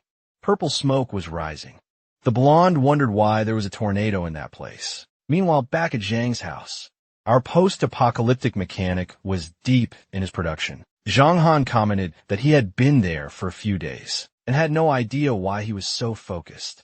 Zhang quickly said that he was probably creating equipment to fight against the zombies, and maybe several of them would turn out, like that black spine creature, and the other one of fire. Xiao Hong said that if that happened, everyone there would die after all. They didn't seem to have any weapons in that place. The old man explained that he only wanted to create a shelter, not a war zone. Why would he need weapons? But suddenly you came running and called for them. She said she saw her father on one of the cameras. The three of them immediately rushed out, and he asked where she had seen him. She sat down at the computer and said she saw him at the east entrance. She even saved the video and told him to take a look. On one of the cameras, you could see her father covered in zombie entrails. Blending in with the crowd, the old man said that from his movements, it didn't seem like he had turned into a zombie. Meanwhile, her father took advantage of the situation and ran away in disguise. The big guy said it was amazing how her father had managed to survive like that, and the old man realized that if the zombies weren't attacking him because of the smell, maybe it was something worth researching. Then you were asked what they were going to do, and Zhang seemed to hesitate. He explained that the weather was really bad right now, and Ibai didn't seem to want to leave. Xiao Hang told her, ask Ibai personally because maybe he had created something incredible, but the scene cut to him saying no. He still hadn't finished, so there was no point in her trying to rush him. And he told her not to bother him beyond the times they brought food. The big guy said he was already exaggerating and should at least try to comfort her a little. Our boy then asked why the big guy didn't go rescue her father himself. He was a bit confused by that. But then he saw that our boy had apparently made him a gun and a blade. Ibai explained that he had put his blood on them so he could use them. The big guy hesitated, but managed to lift them much more easily than before. Ibai explained that these weapons with crystals could read his thoughts. However, just like how he controlled those light blades, he should be careful or he could run out of energy. Zahang got excited, saying he had written everything down. Then he asked about the gun he had picked up, and our boy confirmed it. He explained that to fire it, you first had to wait for the gun to generate energy. The bullets were strong, but you had to aim carefully because you couldn't fire too many times. Zhao Hung got excited, saying this thing looked like a laser cannon. He ran out saying he couldn't wait to test all of it. He ran out of the base into the rain, aimed upward, and shot a laser into the sky. He immediately started shouting that it was incredible, and Xiao Hang was thrilled, saying he was now invincible. He could take them down. Look at the camera and told you were not to worry, that he would bring her father back in one piece. She was a bit worried and asked if he could really do that. The old man said that for now. They could only watch to see how long he'd stay so confident. He was wearing a headset getting directions, and the old man explained that he had to go through the east. Unfortunately, that was the path toward the mountain where there were no cameras, so he had to be careful. He follows the path, and soon gets excited when he sees a bunch of zombies coming his way. The creatures advance, and he smiles, saying it's time to test his friend's gift. Elmies is the famous green crescent / cutting everyone in half. He starts shouting that he's too strong now and afraid of no one. However, that's when he notices something on the side. He finishes off a few more zombies and asks if the people in the room had seen it too. The rain seemed to be getting even worse, and a purple tornado was forming on the eastern side. The old man said the camera couldn't see it, but the detectors were showing wind speeds close to level 6. It was very dangerous to stay outside, so we should return to the house quickly. Zhao Heng apologized to you, and said that unfortunately, he couldn't win against the power of the gods. An old man Zhang told Yue to stay calm, assuring her that her father would definitely find a place to protect himself. Zhang then approached the gate. Suddenly the alarm started blaring and the old man got scared, going to see what had happened. He then told everyone to calm down, saying he had only brought a zombie, because it seemed Yebai had asked him to bring one. Excited to see the zombie was alive, he said to wait a moment and ran off, saying he'd be back in a second. The old man just as excited. The old man praised the big guy who got all excited. Meanwhile, Habe was in his production phase, man. The boy had already completed all the mechanics for the arm. The rain continued for a while, until finally, the sun started to break through in this cursed apocalypse. As usual, the zombies went crazy when they saw the sun, man. They went so wild they all started transforming, out of nowhere. The creatures turned red and began jumping onto buildings. There was a poor little girl, all happy that the sun had come out, until one of the big ones showed up, and the creature was face to face with her. Her father heard a scream, and immediately went to see what had happened. The whole family became a meal now. The zombies had really evolved, jumping and invading everyone's homes. There was no longer a single safe place in that building. The schoolmates of our boy were fleeing in desperation. One of them was about to be captured, but the zombie got hit on the back of the neck. The albino appeared. He pulled out the pill and looked at his friends. They immediately recognized Foam, the blonde who had been thinking about eating the pill. The scene then shifted to the street, where a bunch of zombies were running. They were all lying. And up and atop a building was dear Roxy, with her two zombies by her side. Jabo remarked that it was amazing how they were moving so orderly. Roxy laughed. She said she had been suffering for many days and wanted to know if they had found Yi Bai's location. Roxy, however, said that wouldn't be any fun, and before that she wanted him to feel the despair closing in. Back at the house, Xiao Hang and you were about to leave, but then they heard an alarm, and Xiao Hang asked what that sound was. The old man immediately told them not to go out, because something very big was coming.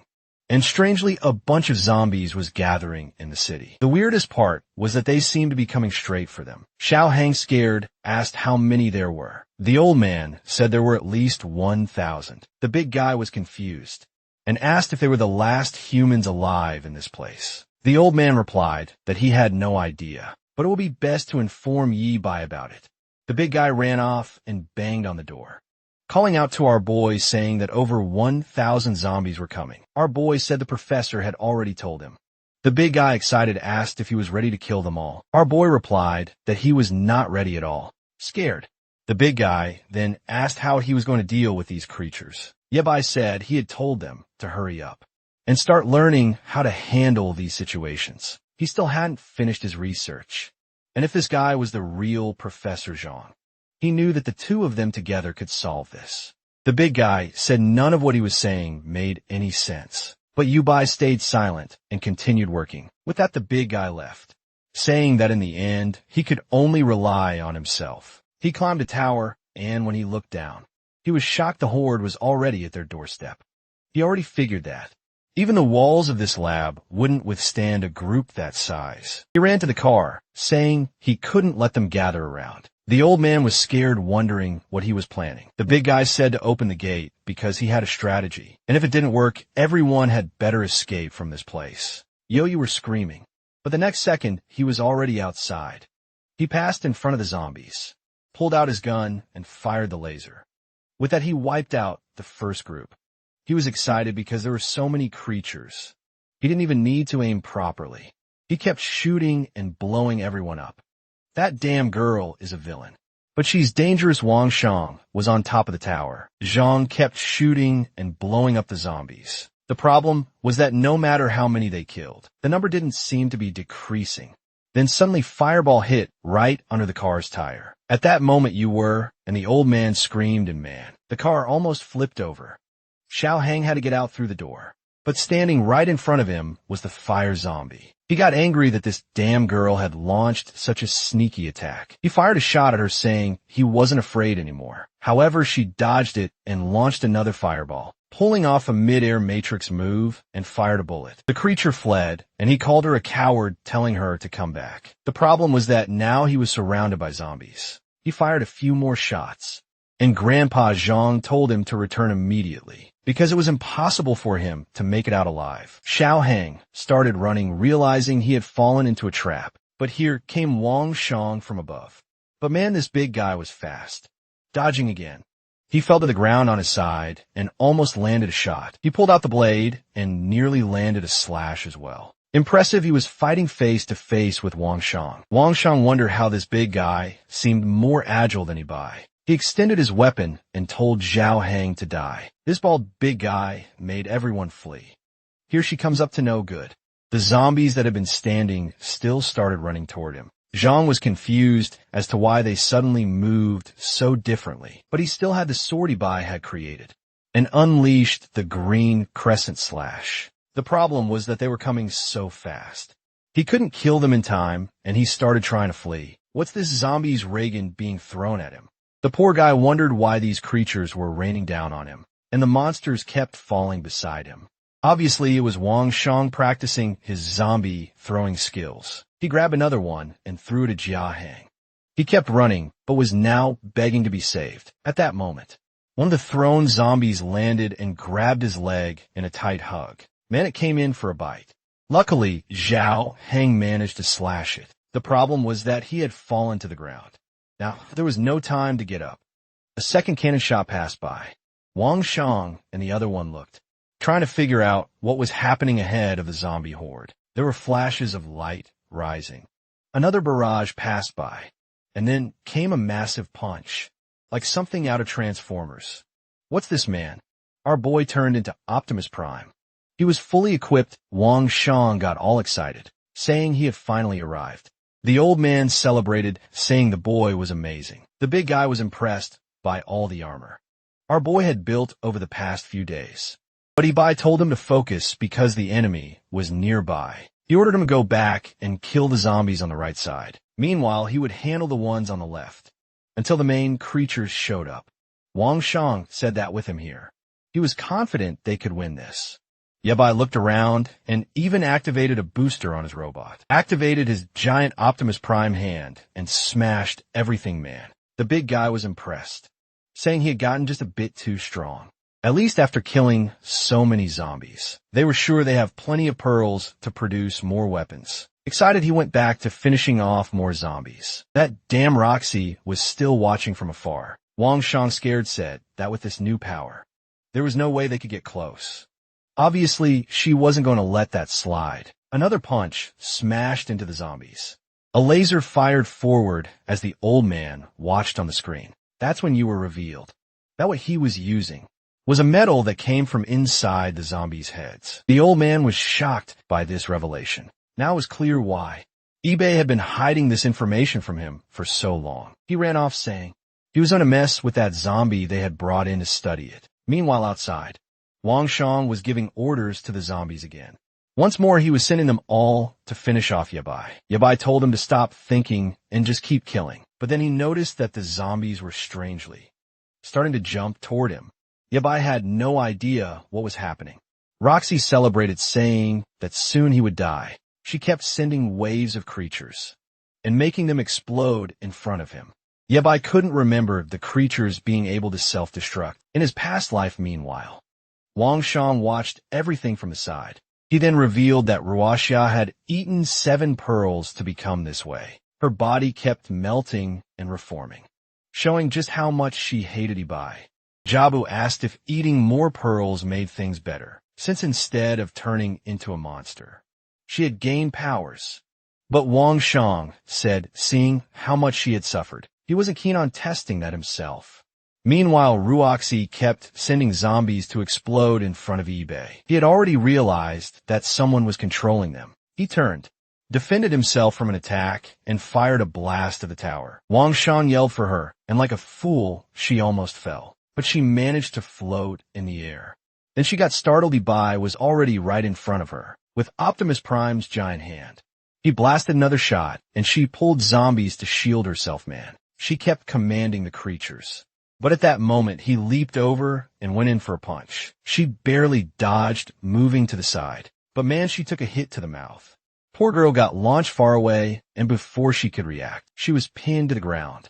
eBay remarked that to have survived those bullets, she must have consumed the pearls. And he asked how many she had eaten. She couldn't seem to respond and activated her power in her hand. But then came the stomping blow. Man, it's better if you don't try anything else, warrior. She started screaming in agony. But he said that in their past life, she had also made him lose an arm. And today was the day she would pay for it.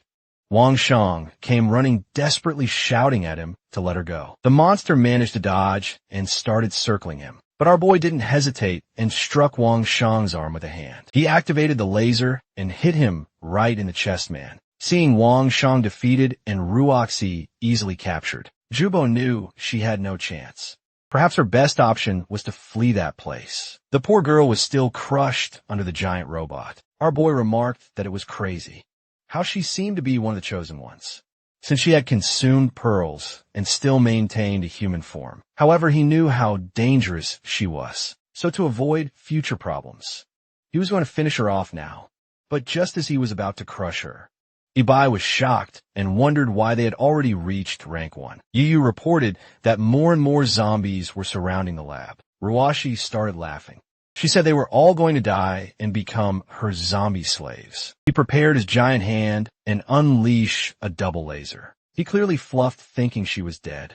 But you know how stories go. She probably still alive, right? Meanwhile, the big guy was panicking because his gun ran out of ammo. He only had the sword left. But he was surrounded on all sides, and right at that moment, a rank 1 zombie jumped at him. He wondered if this was a new ability user. But instead of slicing cleanly, it only left a scratch. He was terrified. He looked back, and all the creatures were starting to transform. The entire base was completely surrounded by zombies, and more kept coming. Zao hanged slash at one of the creature's chests and started running. He had no idea what kind of monster this was, because the sword wasn't working anymore. Maybe these were the rank 1 mutants Ibai had mentioned. Yura kept calling for Xiao and asking if he was okay. At the same time, some creatures had jumped over the barrier and were approaching the research area. But John was focused on his research and didn't care about what was happening outside. Then Optimus Prime showed up and grabbed the big guy. Zhao was overjoyed and asked if now their boy could fly. He replied that it was just a jump with some gliding, and ordered him to go kill the creatures approaching the lab. Now to kill these rank 1 creatures, it would take more than 1 slash, but you should be careful, because these creatures were much more agile than before. The big guy collapsed on the ground exhausted, saying he could finally breathe a little. At that moment, Ibai jumped to the top of the gate, prepared the Optimus hand, and began evaporating everything in sight. The problem was that while he was clearing one side, the creatures were invading from the other. He then heard something nearby and saw a creature approaching. It was getting close, when he managed to grab the blade and stabbed it in the chest. Ma'am, he threw the first one to the ground and ripped it in half. This kid doesn't stop and hit it again. She asked if Zhao Hang was okay, and upon getting closer, remarked that this zombie was different from the others. Inside the creature's head, he found a red pearl. Meanwhile, Professor Zhang finally found what they had been talking about. Even though the stone was dull, he could see a strange green light within it. The question remains whether humans become mutants because of this metal, or if the metal forms when they turn into zombies. It was the year to uncover all the secrets of that material. Meanwhile, outside, our boy was cleaning up the place. He killed one here, smashed 2 more there. A swipe of his hand, and he finally said it was over. He shouted from outside, telling the big guy to come collect the pearls, because he had cleared everything. Zao Hung gave a thumbs up, saying he was really efficient. Upon seeing the pile of dead monsters, the big guy complained that it would take forever to gather them all. He even turned to Yi by saying that if he helped him gather them, he also wanted a mecha for himself. Our boy said he'd think about it later, because now he needed to sleep. But then the old man came over to talk to him. He said it was time for Yi Bai to reveal all the secrets about that strange pearl. Meanwhile, outside, the big guy started his digging. Back at the base, Grandpa Zhang was fascinated by the rare metal. eBay explained that this pearl starts forming in the brain as soon as a person becomes a zombie. The longer it's exposed to light, the more energy the item accumulates. It was as if the zombies themselves could perform a kind of photosynthesis. The old man said it was interesting to know that's how it worked, but after analyzing it, he hadn't found anything to match what Yi Bai described. However, he did notice that inside this item, that seemed to react to light and heat. Yi Bai confirmed, saying it had a special affinity for human blood than in any other species. The old man said that now it made sense why during the day these zombies would just stand in the middle of the streets, staring at the sun. However, Yabai explained, it was because they were being controlled by an ability user. The old man asked if he was talking about the spike creature, or the one that used fire and threw flames. Yabai explained that those two were normal mutants. However, the one control in the zombies was a high-ranking mutant from his class.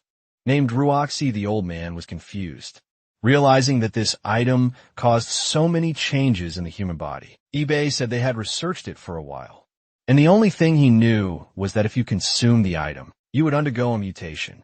Ability users had always been a threat, which is why they needed to be killed as soon as they were discovered. The old man was still confused by the item, the mutations, and now the rankings of zombies. He told our boy that he was sure the school didn't teach any of this. So where had he learned it? Ibai just said that maybe he could tell him in the future, but it will be more valuable if the old man figured it out through his own research. The old man left excited while Yibai said he was going to sleep because he was completely worn out. She wanted to ask our boy for help in rescuing her father. However, she knew that he had fought all day and must be really tired. So she placed a small blanket over him and sat beside him, thinking about how much she missed her father. The sun was already setting outside. The big guy was so tired he couldn't move anymore. He thought it would be amazing to have an item. What he didn't see was that a creature was watching him. It was Yuba thinking that everything was over. Since thousands of zombies had been killed in one day, she believed that Wang Shang and Ruoxia had been killed, so she was wondering whether she should surrender. The problem was she knew she would be killed without hesitation, because she was a monster. The bigger issue was that these new rank 2 zombies seemed to be attacking even creatures like her. She used up the last of her energy to create flames and burn those monsters.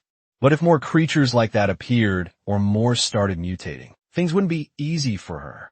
The only solution she saw was to eat more pearls and try to get stronger. But suddenly she stopped and saw the albino on top of a tree. She was about to speak, but he stretched out his hand and jumped in another direction. He ran off and seemed like she might have followed him. Meanwhile, back at the base, you were asleep. The big guy was lying next to her, exhausted after collecting everything. Yuri woke up in the middle of the night. As always, our apocalyptic mechanic was back in the workshop with his blowtorch in hand. He was at it again. The sun rose, and we were back at that convenience store. From the beginning, your father slowly approached, but everything was destroyed. The problem was that now he had no idea where she was either. Outside, the place was filled with zombies. As usual, they stood still with glowing eyes, staring at the sun back at the base. A spiky Batmobile had been born, armored with 4 giant wheels.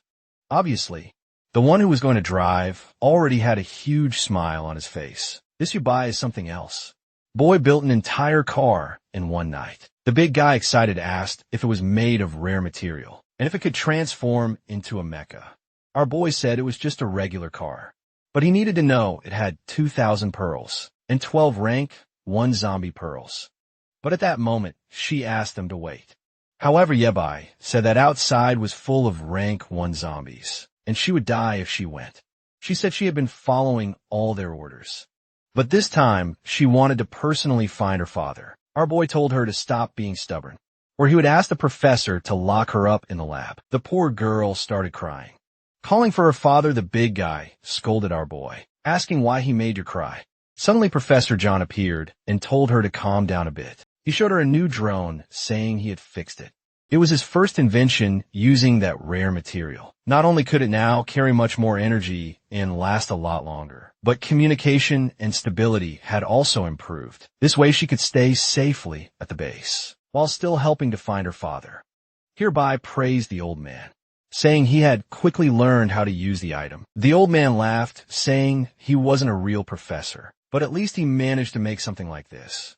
Excited Xiao Heng couldn't wait to fire up the Rhino. You were asked them to be careful, and the big guy floored it. The Batmobile shot out of the base and tore through the forest. He was impressed that any terrain felt like asphalt. Then they hit the road, driving through all the other cars. Excited that his new car made the others look like tofu, they kept driving through the city. But the big guy commented that it was strange. There were no zombies around. That's when one of them smiled, and a bunch of zombies were on the rooftops. The next second, they were all over the car, pounding on the metal. The big creatures were trying to break everything, but nothing was happening. And the big guy told the creature to stop blocking his view. He turned to Yibai and asked if the car had any weapons. Our boy said gunpowder was useless, so he had prepared something better. As soon as he pressed a button, the entire car became enveloped in green electricity. The lightning struck the zombies and man. I was as shocked as the big guy. Jaw dropped in amazement. Protagonist then said if there were so many rank 1 zombies here. They took another path, but from the top of the building. Someone was watching them. They approached what looked like a shopping mall, and the big guy said that was where they had seen her father on the cameras. Our boy said to release the drone, and told you were to start searching for him, checking each of the rooms. Our boy said if he wanted to check out the lower floors, he could, but for now he was going back to sleep. The big guy said he felt safer in the vehicle, so maybe a good idea would be driving around and honking the horn. They kept driving down the road. The big guy got scared for a second, but then got excited to test the new weapons. He pressed a button and spikes popped out of the tires. With that, he drove toward the creatures and sliced through everything. Another button fired a laser, evaporating half the street. Yuri asked him to be careful, reminding him that her father could be in one of those houses. He pressed the next button, hoping it wasn't too destructive. In front of the car, a meat grinder appeared. He drove over the first creatures, and the system informed him he had obtained another pearl. The big guy's dream of having a collection tool that come true, and he wanted to give Yibai a hug. The big guy had hit his head 5 times. It was about 500 meters away, and she was sending the images. Xiao Hang told her not to worry. They would find her father. However, she mentioned that the car was broken and the windshield was damaged. She was worried something had happened to her father when he came to get those supplies. Yibai told her to check the drone to see if he left a message, because he probably wasn't too far away. Yuri was still worried, wanting to know where her father was. Suddenly she started to faint and slammed her face onto the keyboard. Immediately, the old man rushed toward her, not understanding what was happening. Back with Xiao Hang sometime later. He stopped the car. Yibai asked the professor how Yuri was doing. He explained that she had fainted, and it seemed her illness was progressing. Apparently, she had been so focused on helping find her father that she forgot to take her medication. Fortunately, the professor had some stored. He told Yibai to go to the hospital to get some medicine, while he did his best to keep her alive. At that moment, the big guy came back and said he hadn't found any message or information inside the car. What was strange was that her father had left a lot of supplies behind. So after the crash, you must have run off in a panic. Additionally, the big guy found something odd. There were black boxes with no logos or descriptions, and they seemed to contain some strange pills. The protagonist said they might be some kind of medicine, so they take them back to John to check. With that, they started the car and headed toward the hospital. Back in the car, the big guy was sad to learn that Yuri had leukemia. He talked about finding the medicine, but Yibai told him to shut up and just drive to the hospital. Yibai knew that in 2 years, all the supplies in the city would run out, and this place would become an abandoned wasteland. And the worst part was that, at the current pace, it was happening faster than he expected. Maybe in the end, he wouldn't be able to change anything, and perhaps it was better to consider a different option. The scene shifted to someone injecting a liquid into Jubo's arm. Immediately began to regenerate. She was confused as to how that was possible. Inner flames had returned. The blonde in the hat said it was impressive that she was a fire user. Jabo thanked him and asked which organization he said he was from. The blonde opened his arms and said they specialized in gathering people with abilities. Their goal was to create a paradise for those chosen in this world. Jabo, confused, asked if the blonde was also a user. He said yes, and that there were many others like him. She asked if it was possible to maintain a human appearance like his. He said yes, that his group had the solution. They could live peacefully and happily in this new world. Meanwhile, in front of the hospital, the big guy was standing at the door. In front of him, he saw graffiti saying that this was private territory and to stay out. He told our boy that the place was occupied by people. So what were they going to do? Yibai simply replied in Optimus Prime mode that since it was a strategic position, it was expected that this would happen. The big guy thought it was strange how quiet the place was. He kept seeing messages telling them to turn back or they'd die. but Yabai just told them to search different areas. As they walked, the big guy said this was the second place he hated most in the world. He hated the smell of disinfectant, but started sniffing the air, obviously in his apocalypse. No one was using disinfectant right. But the strangest thing was that he smelled a sweet fruit. Suddenly, he began to faint and collapse to the floor. Yabai immediately called out, asking what had happened. He wasn't responding, and our boy found it suspicious. And something started coming out of the ceiling. Yubi smelled it and immediately suspected it was some kind of poison. But Optimus Prime was equipped, and he put on a mask. He activated his giant hand and blasted the duck. He warned the big guy that the place was a trap, and told him to get out, but someone appeared next to him. Man or a boy didn't hesitate and went in for a punch at the doctor. But strangely, he stopped just before hitting her. She touched the robot and said his mecha was really cool, and simply asked who she was. The girl introduced herself as Tang Tang and said she was a sweet. Genius Dr. Yi, however, asked why the poison and whether she had consumed any of the pearls. She said she released the poison to anesthetize the invaders, but was curious about this pearl-eating thing hereby. I told her to forget about that and ask if she was the only one there. She said she was the only princess of that castle and asked if the Demon King was trying to capture her. The crazy girl said death was as charming as candy to her if she died for what she loved most. She'd have no regrets. Our boy wondered if she was insane. He then asked what she meant by being a genius and what she was specialized in. She said she was a doctor specializing in viruses. Now our boy was interested. He immediately wanted to know what she had discovered about the pearls, and if she used them to make those poisons. However, she didn't want to be asked so many questions, and told him he was being annoying. She said he kept asking but never answered anything, so if he wanted to know something, he'd have to tell her who created that mecha. Our boy hesitated for a second. Then he said they had a research institute, and that if she wanted, he could take her there. The girl got all excited. However, she warned that she had one more request, and you would have to agree to it. The scene shifted to a desert.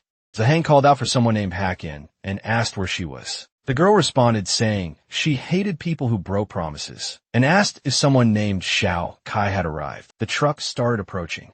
The truck passed in front of the car, and they waited for the signal. However, the big guy asked Xiao Q where the hell the signal was. Poor Hakin had been hit by the truck. Another car pulled up behind the big guys. That's when he realized their plan had been exposed to someone. The big guy woke up, and all of that had been a dream. He saw the doctor in front of him with a smug look on her face, and Yibai asked if he'd slept enough. She informed him that he had been hit with a special poison she created that put people to sleep for 3 hours straight. And the interesting part was that if she hadn't administered the cure, his body would have turned into a pool of blood. Tang Tang politely asked Xiao Hang for help, but he wasn't too eager. Then she changed her expression and told him he'd better listen, or he'd end up in one of those jars. The poor guy quickly grabbed the jars and got moving. Meanwhile, Yibai wanted to know who she really was. He remembered the sweet poison from his past life. One of the main ways to fight zombies in the future was with this kind of terrifying gas. If this girl was one of the first to create such an item, it would be worth having her on the team and helping her develop it, at the very least.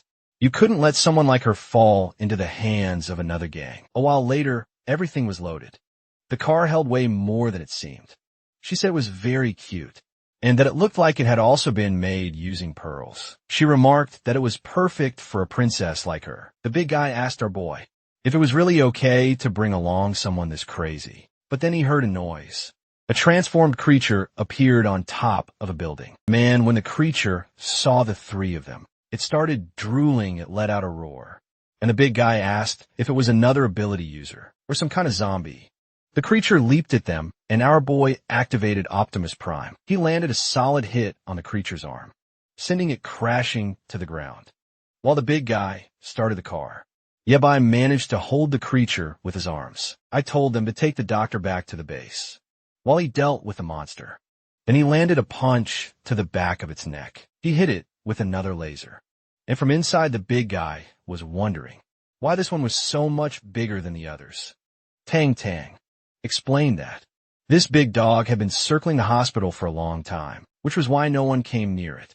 Zhang asked why she had mentioned a monster like that. She looked confused, saying that since they came from outside, She thought it was already handled. As she approached, it shouldn't be a problem. After all, they were humanity's last hope for survival. The big guy told her to stop joking, but she insisted she wasn't lying.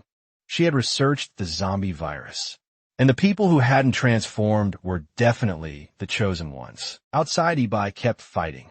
The creature landed another punch. Once again, the timing of things compared to his past life didn't make sense. These mutants weren't natural animals that evolved just because of the zombie virus. They were a mix of the virus and a lot of advanced engineering, something that shouldn't exist at this time.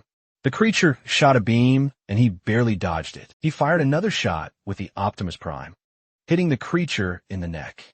But the shot deflected and hit the building. Ibai realized that the creature was still able to reflect his attacks. The beast charged at him and swept its claws, but he dodged to the side.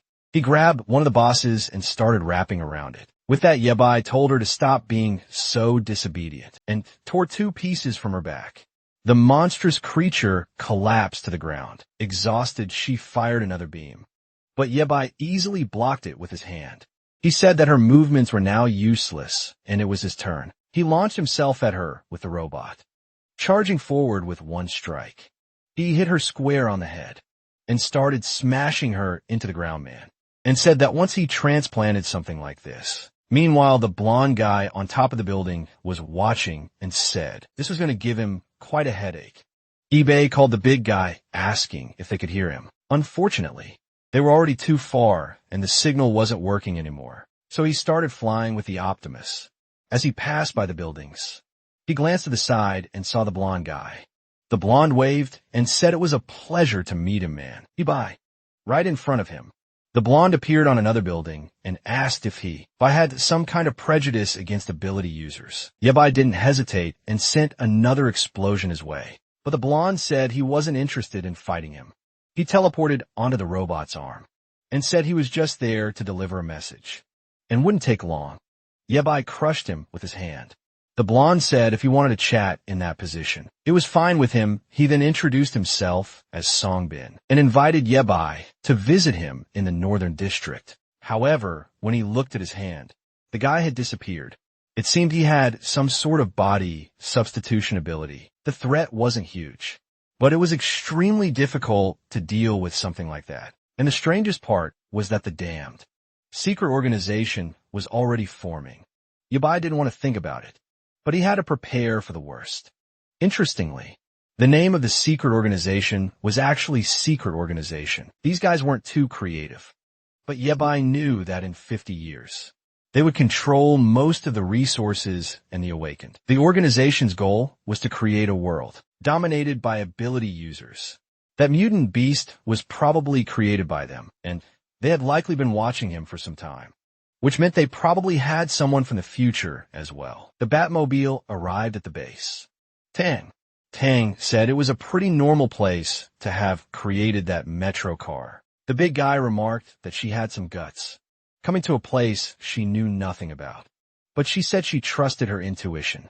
She then asked Zhao Hang to hurry up and take out the experiments, saying she was doing it for her.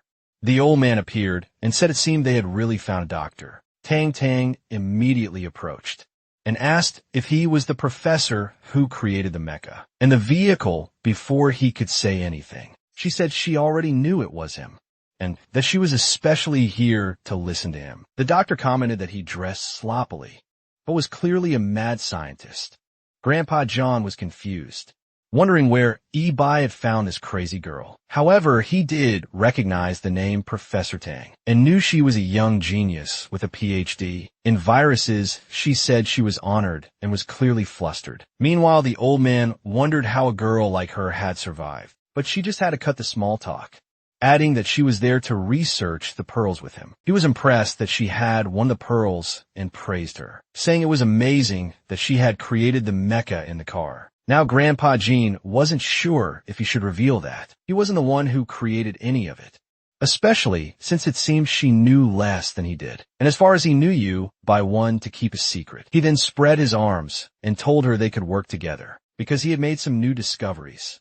However, first, she needed to help him with something else. A while later, Tang came out, and the professor asked how she was doing. Tang took off her mask and asked if Yue was his granddaughter. The old man said not exactly, but he considered her as such.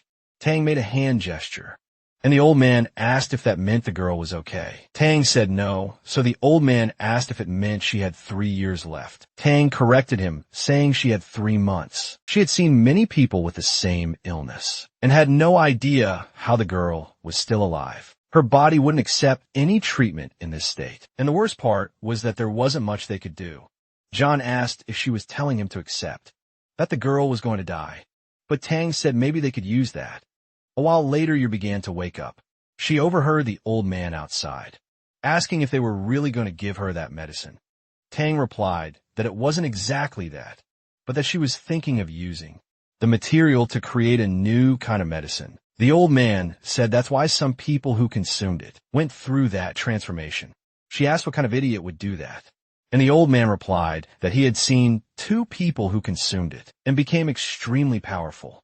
She then suggested they focus on the next topic, which was creating a medicine using the material to help the girl. Obviously, they didn't have much time, but they also had to ensure she wouldn't turn into a monster. Meanwhile, Zhou Heng finally placed the last item on the shelf. Looking at it, you wondered why she valued this stuff so much. He immediately asked if your illness could be cured. She responded that with a red idea. Maybe it was possible, said you go check on Yabai, but she said there was no need, since he seemed to be handling things just fine.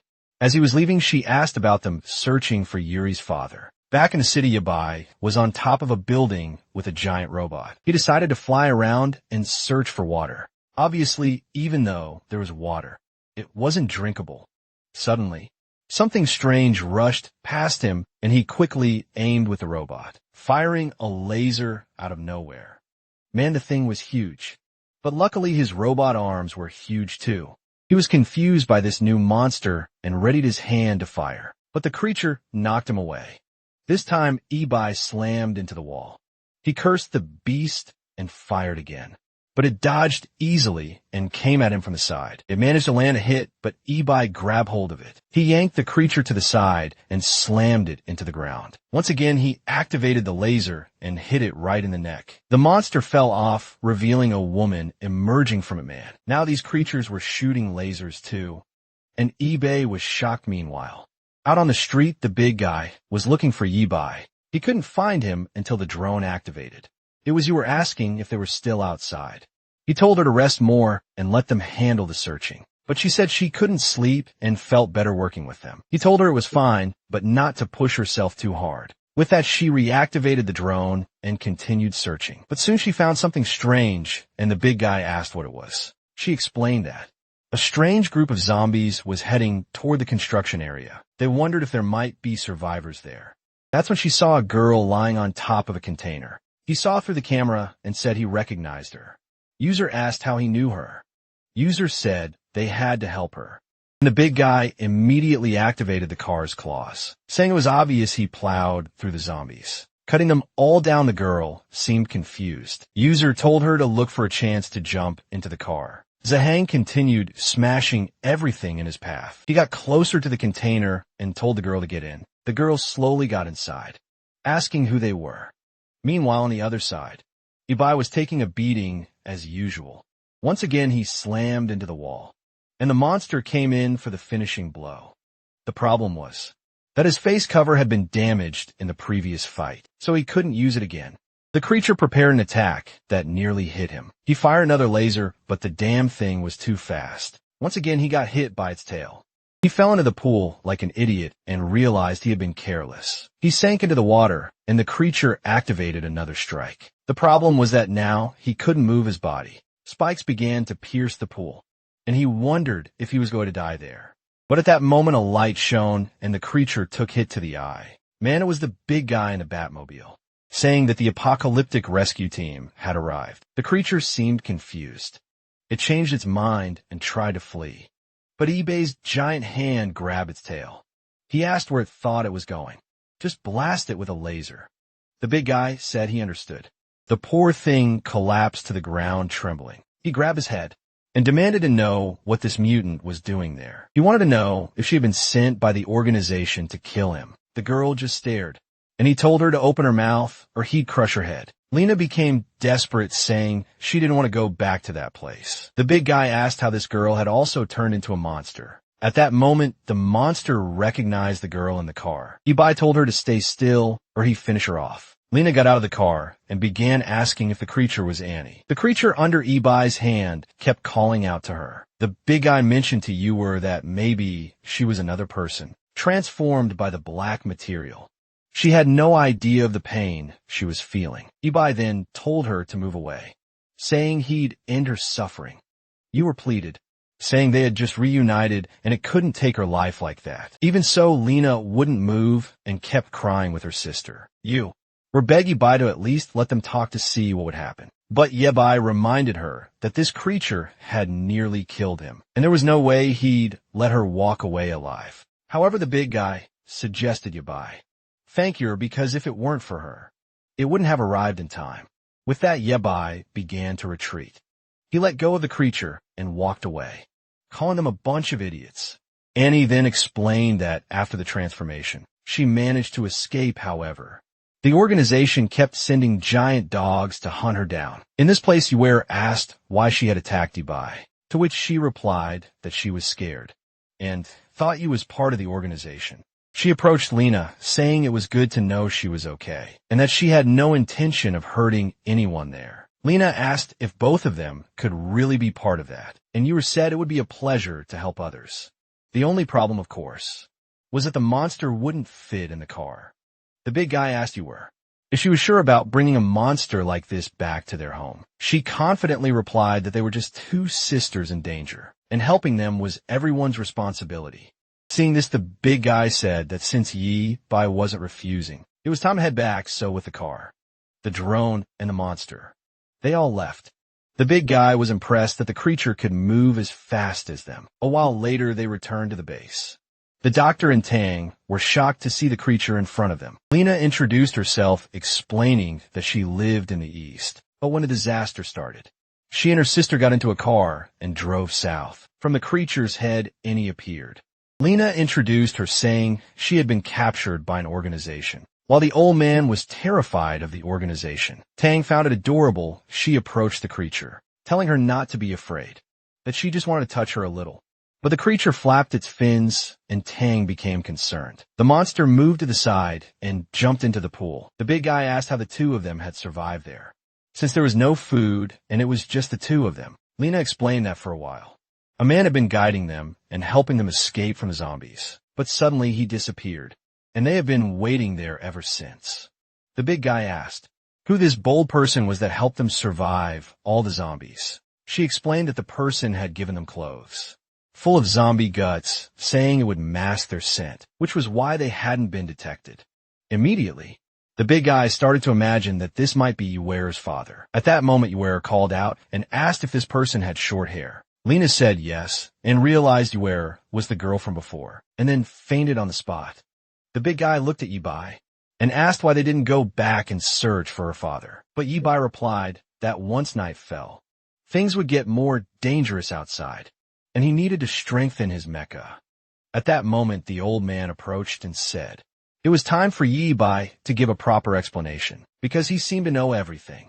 He had no idea why Ibai was keeping all these secrets, or what the danger was in telling the truth, and then said it was indeed time to share everything with them. He told everyone that he was a traveler from 50 years in the future. The big guy immediately believed him, saying that now it made sense why Ibai didn't seem like an ordinary person. Tang was amazed, saying that humans had survived for more than 50 years. Ibai explained that everything started with that pearl, the item that began the destruction of the world, but also brought about the greatest technological advancement they had ever seen in studying the material.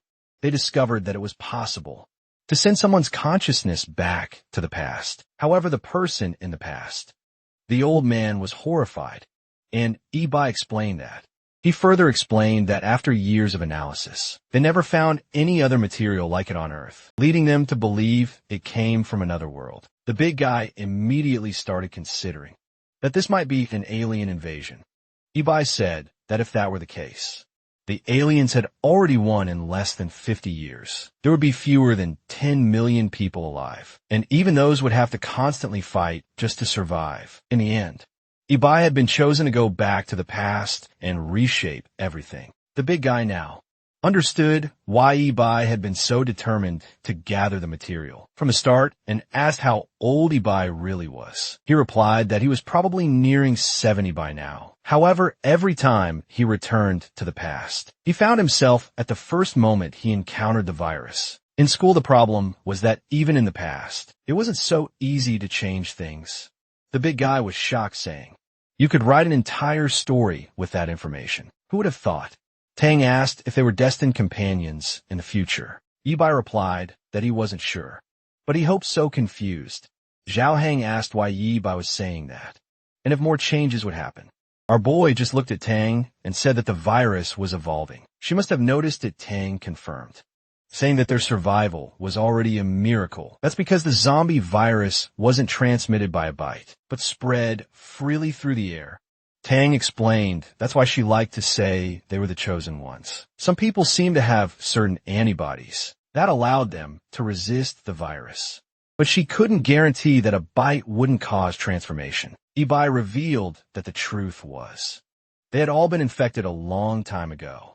In theory, they would eventually turn into zombies as well, even though they might be immune to the airborne virus. That didn't mean they couldn't be infected by other means. Zhang was amazed that Yibai had managed to hide all of this. For so long, Yibai said he had done so because he had recently confirmed his suspicion. It seemed that someone from the future was accelerating the progression of the virus. The scene switched to Zhubo. Turns out Zhubo was a man after all. Up until now, I have thought it was a woman. He really managed to return to normal. I thought the blonde guy was lying to him. Zhubo smiled, saying that now he was officially a member of the squad. He was thrilled, saying they were incredible. Meanwhile, a white-haired girl watched through a window. Moreover, he had encountered psychic beasts today, which were created by this Black Order. He suspected that this group had likely sent some agents from the future. The big guy then asked why the Black Order had so many weapons and knowledge, but didn't seem interested in saving humanity. eBay explained that this group believed that people with superpowers were a kind of gift from fate. Tang found all of this a bit confusing and said it sounded pretty cringe. Yabai said they were probably contaminating people's water with a virus, which would explain why so many were transforming. The big guy mentioned that your father's car was full of those items, so maybe he was part of the group.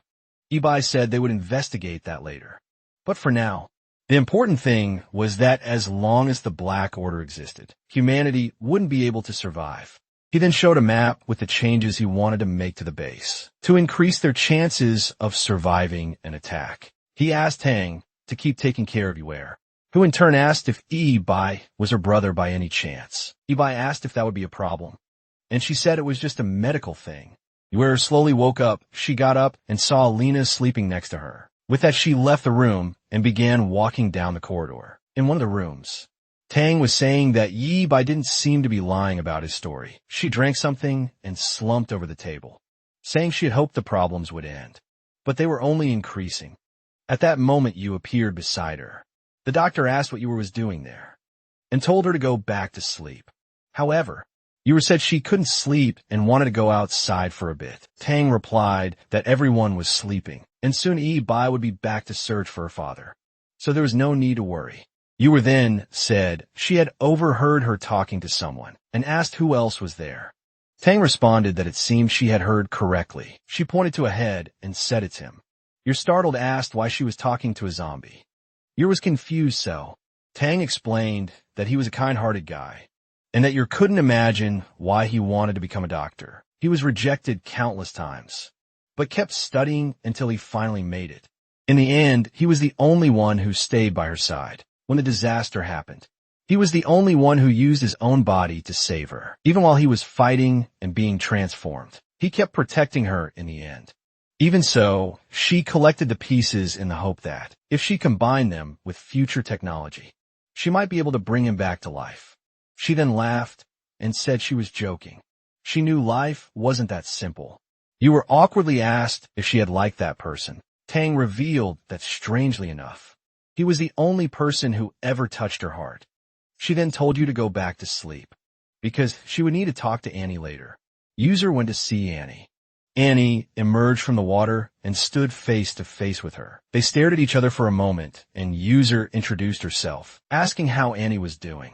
Annie explained that she always had to stay hidden, because she couldn't afford to be found by the organization. User said that what had been done to her body was cruel, and asked if it hurt. Annie responded that just thinking about the past gave her chills, but nowadays she didn't feel anything anymore. User was thoughtful for a moment, and Annie said she could tell that Uwer also seemed to be in pain. She gently touched Uwer and asked how she could tell. As the monster was about to say that humans are all the same, she suddenly fainted. Annie caught her with her fins and called for Tang, asking what Yura was doing there, when she had told her to go back to bed. Tang touched Yura's head and said that at this rate, there was no way to save her if she kept acting like this. But Yura simply apologized and said she had a request. Ibai was working on Optimus Prime 2.0 at the same time in the city. Your father was now searching for Annie and Lena. He didn't know where they had gone. It was strange since he had protected the area well, and there shouldn't have been any creatures around. Not to mention the massive tire tracks on the street. He had no idea what had passed through there. Suddenly wings flapped in the sky, and when he looked up, a dragon was flying by. Creatures circled a building, and he felt relieved. A man with a blue beard appeared, saying he had finally found him. Back at the lab, Yura was inside a tank outside. Yi Bai and the old man were watching everything. John commented that he was unsure about using that item to try and cure her. Yi Bai explained that they just needed time for it to work. He had gathered the right portion of the pro's energy, and as long as Tang followed a formula, everything should go smoothly. Of course, some adverse reactions could occur, but at least she would be saved. The old man asked if they had done this many experiments in the future. To know all this, Ibai explained that this type of cure was known as the elixir of immortality and was sold to the elite. Back then, while it was effective in treating diseases, the idea of eternal life was still a mystery since it didn't last long. The old man said that with a name like that, it sounded even more convincing. Ibai then explained that this was the last conservative option they had. After that, they would have to use the material entirely and see what happened. The old man then said that now everything made sense. That's why Xiao Hang was back out on streets, searching for her father. He warned Lena that the place was full of zombies and told her to check the right side. With that, she started deploying the drone, but apologized because she wasn't very familiar with it. Trying to keep track of all those camera feeds was difficult for her, as she considered herself a bit of an airhead. That's what she told herself. Zhang told her to stay focused, saying they would soon find your father. At that moment, Lena mentioned that she had seen someone who looked like him on the street in front of the drone. They could see a hooded man running desperate. He was fleeing this time. It was from a bunch of rank 1 zombies. His cloak wasn't working, so he took it off and threw it aside behind him. Attached to the cloak was a grenade that exploded right in front of the swarm of zombies. The problem was none of it was effective. The zombie was walking through the flames until a laser came and cut through it, and 2 others immediately. Xiao Hang did a drift, stopping in front of the man, who looked confused. The big guy opened the car door and asked if he was Yao Yuer's father. He looked confused, but our bald friend just told him to get in the car quickly. As there was no time to explain since the man had just been saved, he decided to get in, especially because the streets weren't safe anymore. With that, the car sped away. However, the blue-bearded man was watching all of this. He asked the blonde guy if he was really going to let the man escape that easily. The blonde said they all belonged to a special group, so they would have to be cautious and take things very seriously. The blue-bearded man, however, said that his style was more about showing up and smashing everything, instead of messing with little tricks. But the blonde guy reminded him that unfortunately, they had very few people left on their side. That was thanks to the girl, who had used a horde of zombies to attack their base, but ended up getting them all killed. The blue-bearded man found it strange that the girl, who had such a high-level ability to command 1,000 zombies, had lost to that base. The blonde guy replied that it was a sad situation, as they couldn't revive any of the zombies they had lost. Meanwhile, the car was arriving at the base. Zhang appeared worried and asked if it was really aping. User's father simply replied that it had been a long time since they had seen each other, and he apologized for causing so much trouble. However, old Zhang said they should thank the heavens that he was still alive. He then told them to go inside and take a bath, while they checked on the girl. The next scene shifted to aping looking terrified. The grandfather explained that when Xiao Hang brought the girl, she was fine, but recently her condition had been getting worse. And what made it even harder was that she had been pushing herself to the limit to try and find her father. At that moment, Apeng felt devastated, saying he should have returned sooner. The old man told him to calm down, because there was still a lot to uncover. First, he handed him a box and asked where he had gotten it from. Apeng knew they had found it in his car, but said he had no idea what it was. John then asked how he had come by it. He explained that he had spoken with a man named Lero from a group called the Black Group, which initially seemed like a charity organization. The old man asked if he was part of this group and what the drugs were for. Apeng explained that these drugs had caused several emergencies in the city. When he discovered the true nature of the organization, he wanted out. He had continued working with the group, hoping that one day he could escape and return to Ur. However, when he fled the place and returned, he had been surrounded by a horde. But in the end, this still happened to her. He began lamenting, saying he was truly an incompetent father. That's when Time appeared and told him that Ur was still alive and fighting. She then told him to donate some blood. Since he was her biological father, unfortunately, no one else there could donate to her. So he was their only hope. The doctor cheered, saying it was a good thing he had arrived, or else she would have had to use that material on the girl. The father looked confused and immediately shouted that he wouldn't allow that to happen. Aping explained that he wasn't sure why, but the organization was planning a massive experiment. Their target was the entire city of Anchi, and countless lives would be lost. Zhang said it didn't matter much, since most of the population had already died, so there weren't many people left to lose anyway. The father insisted that they mustn't use the material on the girl, no matter what Zhang, however, argued that the only way to fight against those guys was by using the material, and besides, they had nowhere to run. Apeng, desperate, said they needed to escape that place as quickly as possible. But then he was struck on the back of the neck. Yabai simply told him to shut up. Poor man collapsed unconscious on the floor. Yabai then turned and told them to collect the blood and start the surgery. Meanwhile, in another part of the city, which was completely intact, something was happening inside a bar. There was Bluebeard, a long-haired guy, asked how they had all joined the secret group. Bluebeard says he only joined because all of his companions had died, so he was left the lone blonde guy next to him. Said that he needed to protect all the people he still had around him. He just expected there to be more people in the so-called secret group. Meanwhile, the blonde guy said he was curious about what kind of society the superhumans would create. They didn't need to eat, could switch to combat mode, and weren't even afraid of zombies. However, he had the feeling it would be hard to get people to unite. Now Bluebeard said he agreed with everything, and for now, they would just wait for the consultant's responses. But the blonde guy asked if he really thought it was okay to keep getting information from someone from the future without hesitation. Bluebeard said it was the best option, since she knew everything that was going to happen. He told the guy whose name was Yufong that he had heard from the consultant that this blonde guy would become very strong in the future. However, Yufong commented that if Ibai also came from the future, why wasn't he interested in becoming a superhuman? Now that I've realized it, guys, this Yufong is that blonde friend of the protagonist from the beginning, the one who turned into the albino beast. Bluebeard said that Yibai wasn't doing so well and was just a coward who couldn't handle the success of others. However, the blonde guy said that the last time he saw the boy, he was completely different from what he remembered. Bluebeard laughed, saying that, at least, whoever wronged Yibai in the future would probably suffer in this life. But one thing was certain. They would need to kill Yibai, since he was getting in the way of their plans.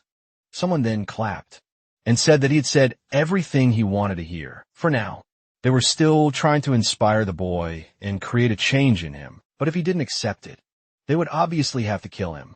Everyone in this room had been born from the black gold. They had abandoned their old bodies and accepted a new rebirth. They needed to dive even deeper into the mysteries of this item to gain a power never before seen in this race. The big guy was sleepy, and our boy was fixing the car. He asked Yabai where his friends from the future were, since they were younger back then. They must be kids now. So whether his friends were still alive was a mystery. Besides in this life, he might never meet them again. The big guy then asked how he was going to rebuild the organization he wanted. Yabai said he didn't need specific allies, but rather people who shared the same vision. Confused, Zhao Heng asked what that vision was. The big guy said those were simple things to explain, but extremely difficult to achieve.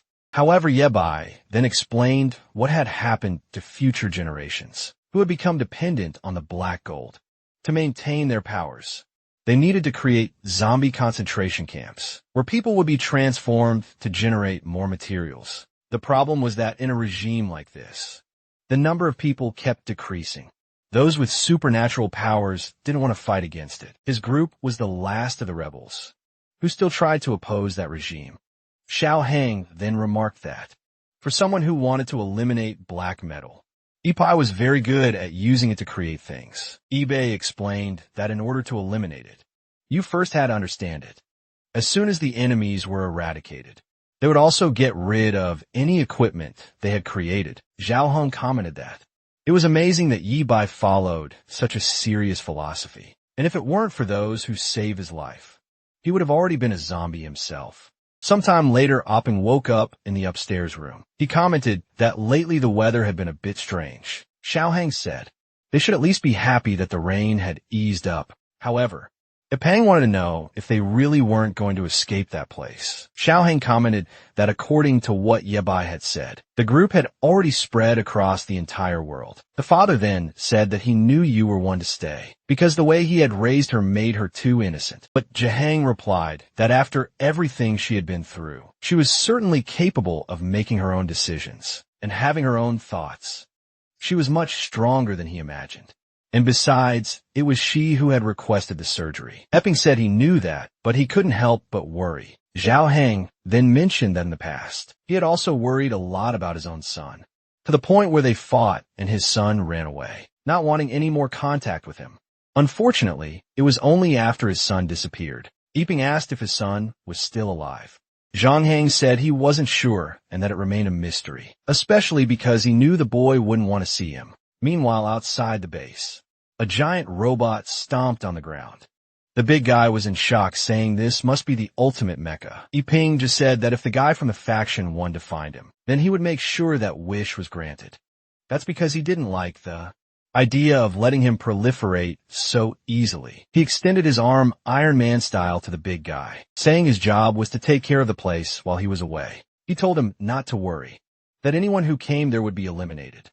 As soon as the big guy agreed, he activated the thruster and flew off. The fool stood there watching, saying it was amazing. The whole group was watching, and they knew it was Yabai. It was insane that he had created a machine like that, in such a short time apparently. The consultant really knew who the best people were, and it was time to start with a plan. Bluebeard, excited, said he couldn't contain his excitement. The blonde guy then said he would let him start the show. Immediately the creature began to transform. His hand turned red, something came out his back and man. At that moment, he took off, and it was bad news if he was heading toward the base. Inside, Opping was conducting some experiments. John was talking to your father through the computer, saying that John's compatibility was perfect. Apping thanked him and said that in the past, he would have had to work his whole life to afford such surgery. It seemed they were going to perform a stem cell transplant. Apping agreed and resumed his search. Suddenly, a purple energy ball approached and exploded above the base. Of course, it was the transformed Bluebeard in the sky. The place seemed to be protected by a barrier. But even so, everything inside was trembling. Zhang wondered if someone was attacking the base. Iping said there was nothing in front of the base, and the other cameras weren't working.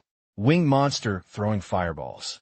Considering the surprise attack, it was clear it was from that strange organization. Zhao Heng immediately asked them to open the gate so he could go out and deal with it.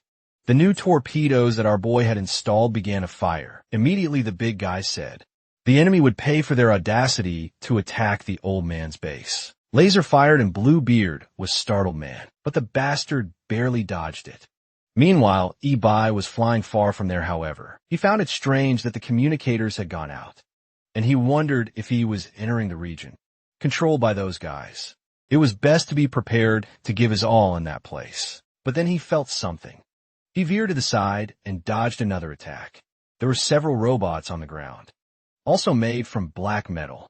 He immediately recognized them as being made by the Black Guild. So now he was certain that someone had indeed come from the future. He fired a laser, but the creature defended itself. Ibai was impressed that they already had that kind of technology. However, he flew up and stomped on the creature's head, pulled out a claw, and struck another one in the chest. But as soon as the first one fell, he began to wonder why there were so many of them, and asked himself how long these people had been back from the future. For exploded in the sky, and he hit another with a laser. Meanwhile, at the base, the big guy was trying to hit Bluebeard, who was just dodging. The long-haired guy asked if they were going to invade the base now. Laurel confirmed, but said the guy was scared because of the electric fences and the poisonous gas. At that moment, Apone warned everyone at the base that the big guy seemed to have managed to scare off the winged creature. But then something appeared on his neck. A lot of blood spilled out, and he fell to the ground. He said that blood mark was perfect for being placed on him. Even better, because it seemed he was in the control room. He launched another barrage of torpedoes toward Bluebeard. The creature tried to escape by flying, but realized it couldn't and turned to cast a spell. It managed to blow up some of the torpedoes, but a laser hit it squarely in the hand. Man, the sky exploded and it fell to the ground like trash. The big guy was excited, saying the car's combos were amazing. Slowly he approached the big creature, which started forming another fireball slam into the ground. The car began to roll. He then moved closer, saying it was time to open that can. However, the big guy, unafraid, opened a door right into his jaw. The monster tried to dodge, but still got hit in the shoulder, causing him to stumble backward. Man, if you thought the big guy would stay in the car, you were wrong. He slid down the hill and threatened the guy. At that moment, the big guy asked what he was talking about and why he seemed to be laughing. The monster kept laughing, called out Zhang's name, and said it had been a long time since they last saw each other. He then began to transform back and asked if Zhang didn't recognize him anymore. That's when Zhang recognized him as old Xiao. Meanwhile, back at the base, Tang was watching over Yuer. She seemed relieved that nothing had fallen on top of the capsule. However, the big problem was that the stem cells they had absorbed from the father had been destroyed. Tang said it was no problem. They could just ask him again. Zhong immediately turned and asked who this guy was. The blonde guy introduced himself as a member of the organization and apologized for what happened. Shocked, the old man couldn't understand if these guys had managed to destroy the barrier or if they had taken down Zhao Hang. Dong asked if he was saying that he had killed Hyping. The blonde guy replied that to humans he was dead, but now he would become a zombie. He then told Dr. Tang not to worry, as they weren't going to hurt her. After all, from what he had heard, this Ibai was someone who abandoned others when he needed to save himself. Meanwhile, our boy was slamming the giant robots into the ground. He looked to the side and saw two more approaching nearby. Our boy finished off another robot. He easily defended himself, turned around, and finished off the other two. They were slowly evaporating. But he found it strange that these creatures were too weak, as if they were just basic construction robots. Then a gate began to lower. Inside, there was another creature. Two white legs stepped out, and some sort of flamingo, peacock, lion, or whatever it was appeared in front of him. He remarked that at least in terms of style, satisfaction never disappointed. The creature let out a scream and immediately charged at him with a roar. Ibai managed to dodge, but she activated something in her stance and launched a follow-up attack. That sent him flying out again, man. Then she activated something in her eye and aimed it at him. There was some sort of slowing light, and he didn't even need to look directly into her eyes. While he was paralyzed, she launched a barrage of purple fire. Unfortunately, he couldn't dodge in time, and the boy was burned back at the base. Jahang asked why the guy was still alive. He insisted, asking what was happening and why he was with this group. He asked if he had been the one who betrayed them. and caused the deaths of Xiaoqi and Akan. The big guy then shouted asking why he had betrayed everyone when they had trusted him like a brother. However, thanks to the new organization, he was saved in time and managed to rescue his friends, who were injured while Zhao Hang disappeared. The big guy asked if he had managed to save Akan and Xiaoqi, and if they were alive hesitant. But the big guy shouted asking what kind of joke this was. Bluebeard responded that the past life was behind them. They couldn't continue living like that forever. They had no identity and were hunted by everyone. At that moment, his tail got slashed. Once again, he demanded that Bluebeard tell him if Akan and Xiaoqi were okay. Bluebeard's expression changed, and he said that the big guy was just as annoying as always. He would take him to meet them back at the base.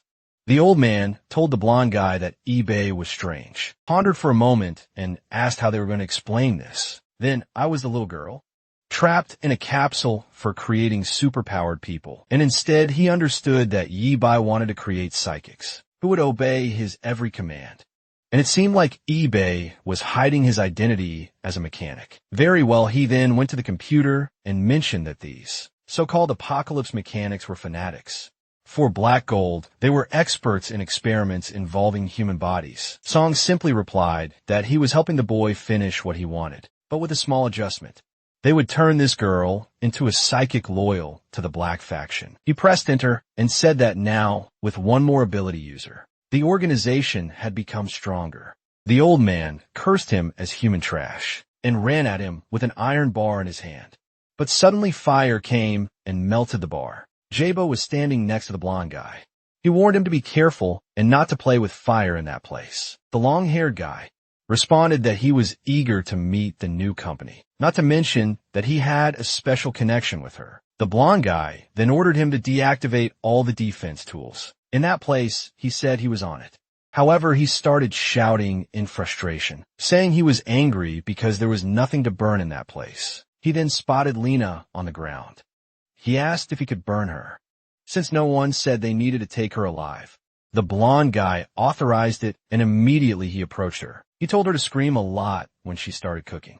He then grabbed her arm, but the place began to shake. The ceiling started to crumble, and the transformed and appeared. The old man was startled, and she activated her Power Man. In the next second, she had already finished off everyone in the room. The bodies all dropped to the ground, and activated her power again, and asked how that power seemed to be weakening the strength of the black metal. A blue slash hit, and in the back, it was the damn you phone, who said, it seemed he had found the person the organization was looking for. He said another slash, but this time and dodged it.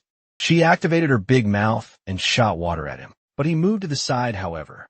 The exchange of attacks caused Tang's pieces to fall all over the floor. Back at the enemy base, the creature had just set Yepai on fire, but he defended himself with a barrier, saying he was spending too much energy in that place. He pulled out the blowtorch from his hand and aimed it at her, but he dodged it. He launched 2 torpedoes that hit beside her foot, and by the time she looked, he slashed one of her legs with a chainsaw. Creature fell to the side, and he immediately smashed her semi-eye. Up above, the white-haired girl was just watching. She commented that he had passed with flying colors. Our boy stood in front of the fire, with the creature being devoured by the flames. But suddenly, he looked behind him and activated a laser aimed at the girl. He looked up and didn't see her, but she was soon next to him, saying he truly deserved the title of Master Mechanic. Once again, he tried to punch her, but the damn girl teleported away. Angry Yi Bai wondered why he kept running into people who had teleportation powers. He flew toward her, but the girl just stretched out her hand. At that moment, his robot seemed to stop functioning. He wondered what was happening and why. It seemed like he was running out of energy. He then asked if she was a traitor to the committee, and what time she came from. She said that once. She had been the great sage of the Northern Mountain. She worked with a mechanical council that he should be familiar with. She lowered her hand, and Yi Bai's robot crashed to the ground. He wondered why everything seemed so heavy. She then informed him that this black gold manipulation came from 100 years in the future, so he better stop resisting. The only option he had was to join this organization. EBAI seemed to recognize the name of the great sage of the North. He said that everyone thought she had died, since she disappeared out of nowhere. But it seemed she had become a dog of the black organization. He said that by doing this, she was truly disgraced her grandfather. Man, this girl is Dr. Zhang's granddaughter, and her name was Zhang. Could she be the future year? Now I'm confused about what happened here. However, Yabai asked if her plan to turn all humans into strange creatures was the so-called grand plan, and that she must have surely killed many of her mechanic friends. In the time she lived, Yura said she had always told the truth. She warned that if Yi Bai continued to oppose, her fate would be the same. She then asked if he really believed that black metal. He said that as far as he knew. The meteor brought this virus, and that's why humans began to transform. She said that for a long time she believed that too. However, the truth was something no one wanted to share, for fear of causing panic. Yui by then asked what great secret had made her change sides and start killing so many people. Yuri simply said it was because of a meteor. 5 months ago it fell on this planet and brought the zombie virus. But in 100 years another meteor just like it would arrive. Only this time 10,000 times larger than the first. She explained that. The first meteor came only to gather information about the planet, and the second would be the real attack. And considering that in the future, the war on the planet had left them without any aerial control. They were defenseless as a last effort. The committee had an epiphany and began building ships to flee the planet. But by luck, she had found the same time travel machine that Yabai had used, even though the limit of this one seemed to be the consciousness of 2 people. It was more than enough. Angrily, he asked if everyone was going to die. Why was she trying to turn them into zombies? Yer explained that from a moment the first meteor fell, it was inevitable that everyone would eventually transform into creatures. She had only accelerated the process by distributing black gold. To save humanity, they needed to gather all the superpowered people and stop the disaster that was coming. Meanwhile, back at the base, and was fighting Yufeng. Zhang was under the rubble when Dr. Tang, unconscious, appeared. Suddenly Song started showing up saying that was a close one. He said risking everything like that was madness, and asked if everyone was okay. Then he mentioned that he needed to take him alive, since that was one of his granddaughter's requests. The old man was confused, not even knowing she was still alive. The blonde guy said she was an extraordinary person who had become the great sage of the mechanics in a century into the future. Along with the organization, they had already conquered the entire Earth. Confused, the old man asked if he was talking about Janyu, and if she had really become a member man. I was startled. Apparently they're different people. Right, guys? The blonde guy said she was the great sage behind the organization, and might have gone even further if she had her legs. And I don't know if the translation is wrong, but the blonde guy said that one of old John's experiments had caused an explosion in the past. However, she never held a grudge against the old man, and that moved Song emotionally. He then said he was sure Zhang must feel guilty about it, so it would be good for him to meet her. After all, he imagined that's why Zhang wanted to take such good care of Yuera. Since they looked alike, he then kicked Jubo in the head, telling him to wake up already. He ordered him to bring the old man and Dr. Tang, saying they were heading back to the base. But then someone entered the room. They looked confused. It was Yuri's father, which transformed. The blonde guy quickly told Jubo to finish everyone off and take them away, but Jubo was on the ground terrified. Zhong's friend had risen covered in filth and was advancing on Jubo, tried to throw flames, but the creature seemed immune. Zhang woke up and saw Xiaoxin protecting her. Once again, the blonde guy kicked her father, saying that at such a crucial moment, things couldn't go wrong. The old man called out for aping, but right at that moment Yuri's capsule began to glow. Meanwhile, Lena was watching and all beaten up outside. Even poor John was unconscious. Bluebeard said he had taken it easy on him, but it would be better if he became a superhuman quickly, because he'd be much stronger. But then energy appeared on his back. From the middle of the base, a green laser shot up into the sky. Back in Ibai's battle, he told you to stop making excuses. This idea of risking all of humanity for a me here didn't seem logical. They had no way to escape, and everyone would have to become extraordinary creatures to survive. Confused, Yubai asked what her plan was then. Was it to gather a bunch of black gold, or create a bunch of superhumans? She said she wanted to control and guide them all completely, like a queen, just as she imagined Yi-Bai wanted to be. He said it was a tempting offer, but he refused. That's because he had no interest in being the leader of a gang, full of members who were about to explode. He fired a laser in her direction, which she easily blocked with her hand. He launched more torpedoes, which exploded, but she simply teleported, but without black gold. It was only a matter of time before he ran out of power. Her energy once again sank. Yi-Bai's giant robot. He activated the thrusters on his back to try to escape, but she merely stretched out her hand and slashed in him. The boy kept flying, sending more torpedoes, but she protected herself amidst the smoke. He rushed in and delivered a shockwave. Still he celebrated, because at least now she couldn't teleport. But Yor said it was ridiculous to think she would be neutralized by that kind of attack. After all, his system would overload long before that happened. Yi-Bai insisted, saying that if he could take her to the next life, it would be enough. But Yor asked that his priority wasn't self-preservation. He kept attacking, saying he would never be controlled by others. Yor then asked why he had joined the mechanics committee, but she pointed out that so far, all he had done was get revenge on Ruashi. Protagonist said that was fine. She kept insisting, saying he should remember humanity's greed. Then the voice said it was ready. Both of them were startled, and Yor appeared flying with a butterfly wing in the sky. Yi-Bai immediately recognized her. He asked why she had become an extraordinary creature. Yor said it was ironic for him to talk about resisting powers, when he himself had created a creature.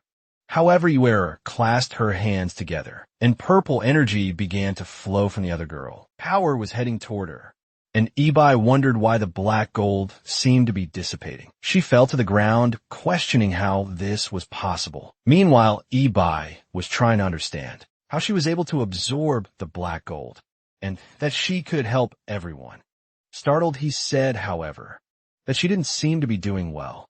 The little girl responded that she knew her body wouldn't hold out much longer, but she already knew this was inevitable, with or without the transformation.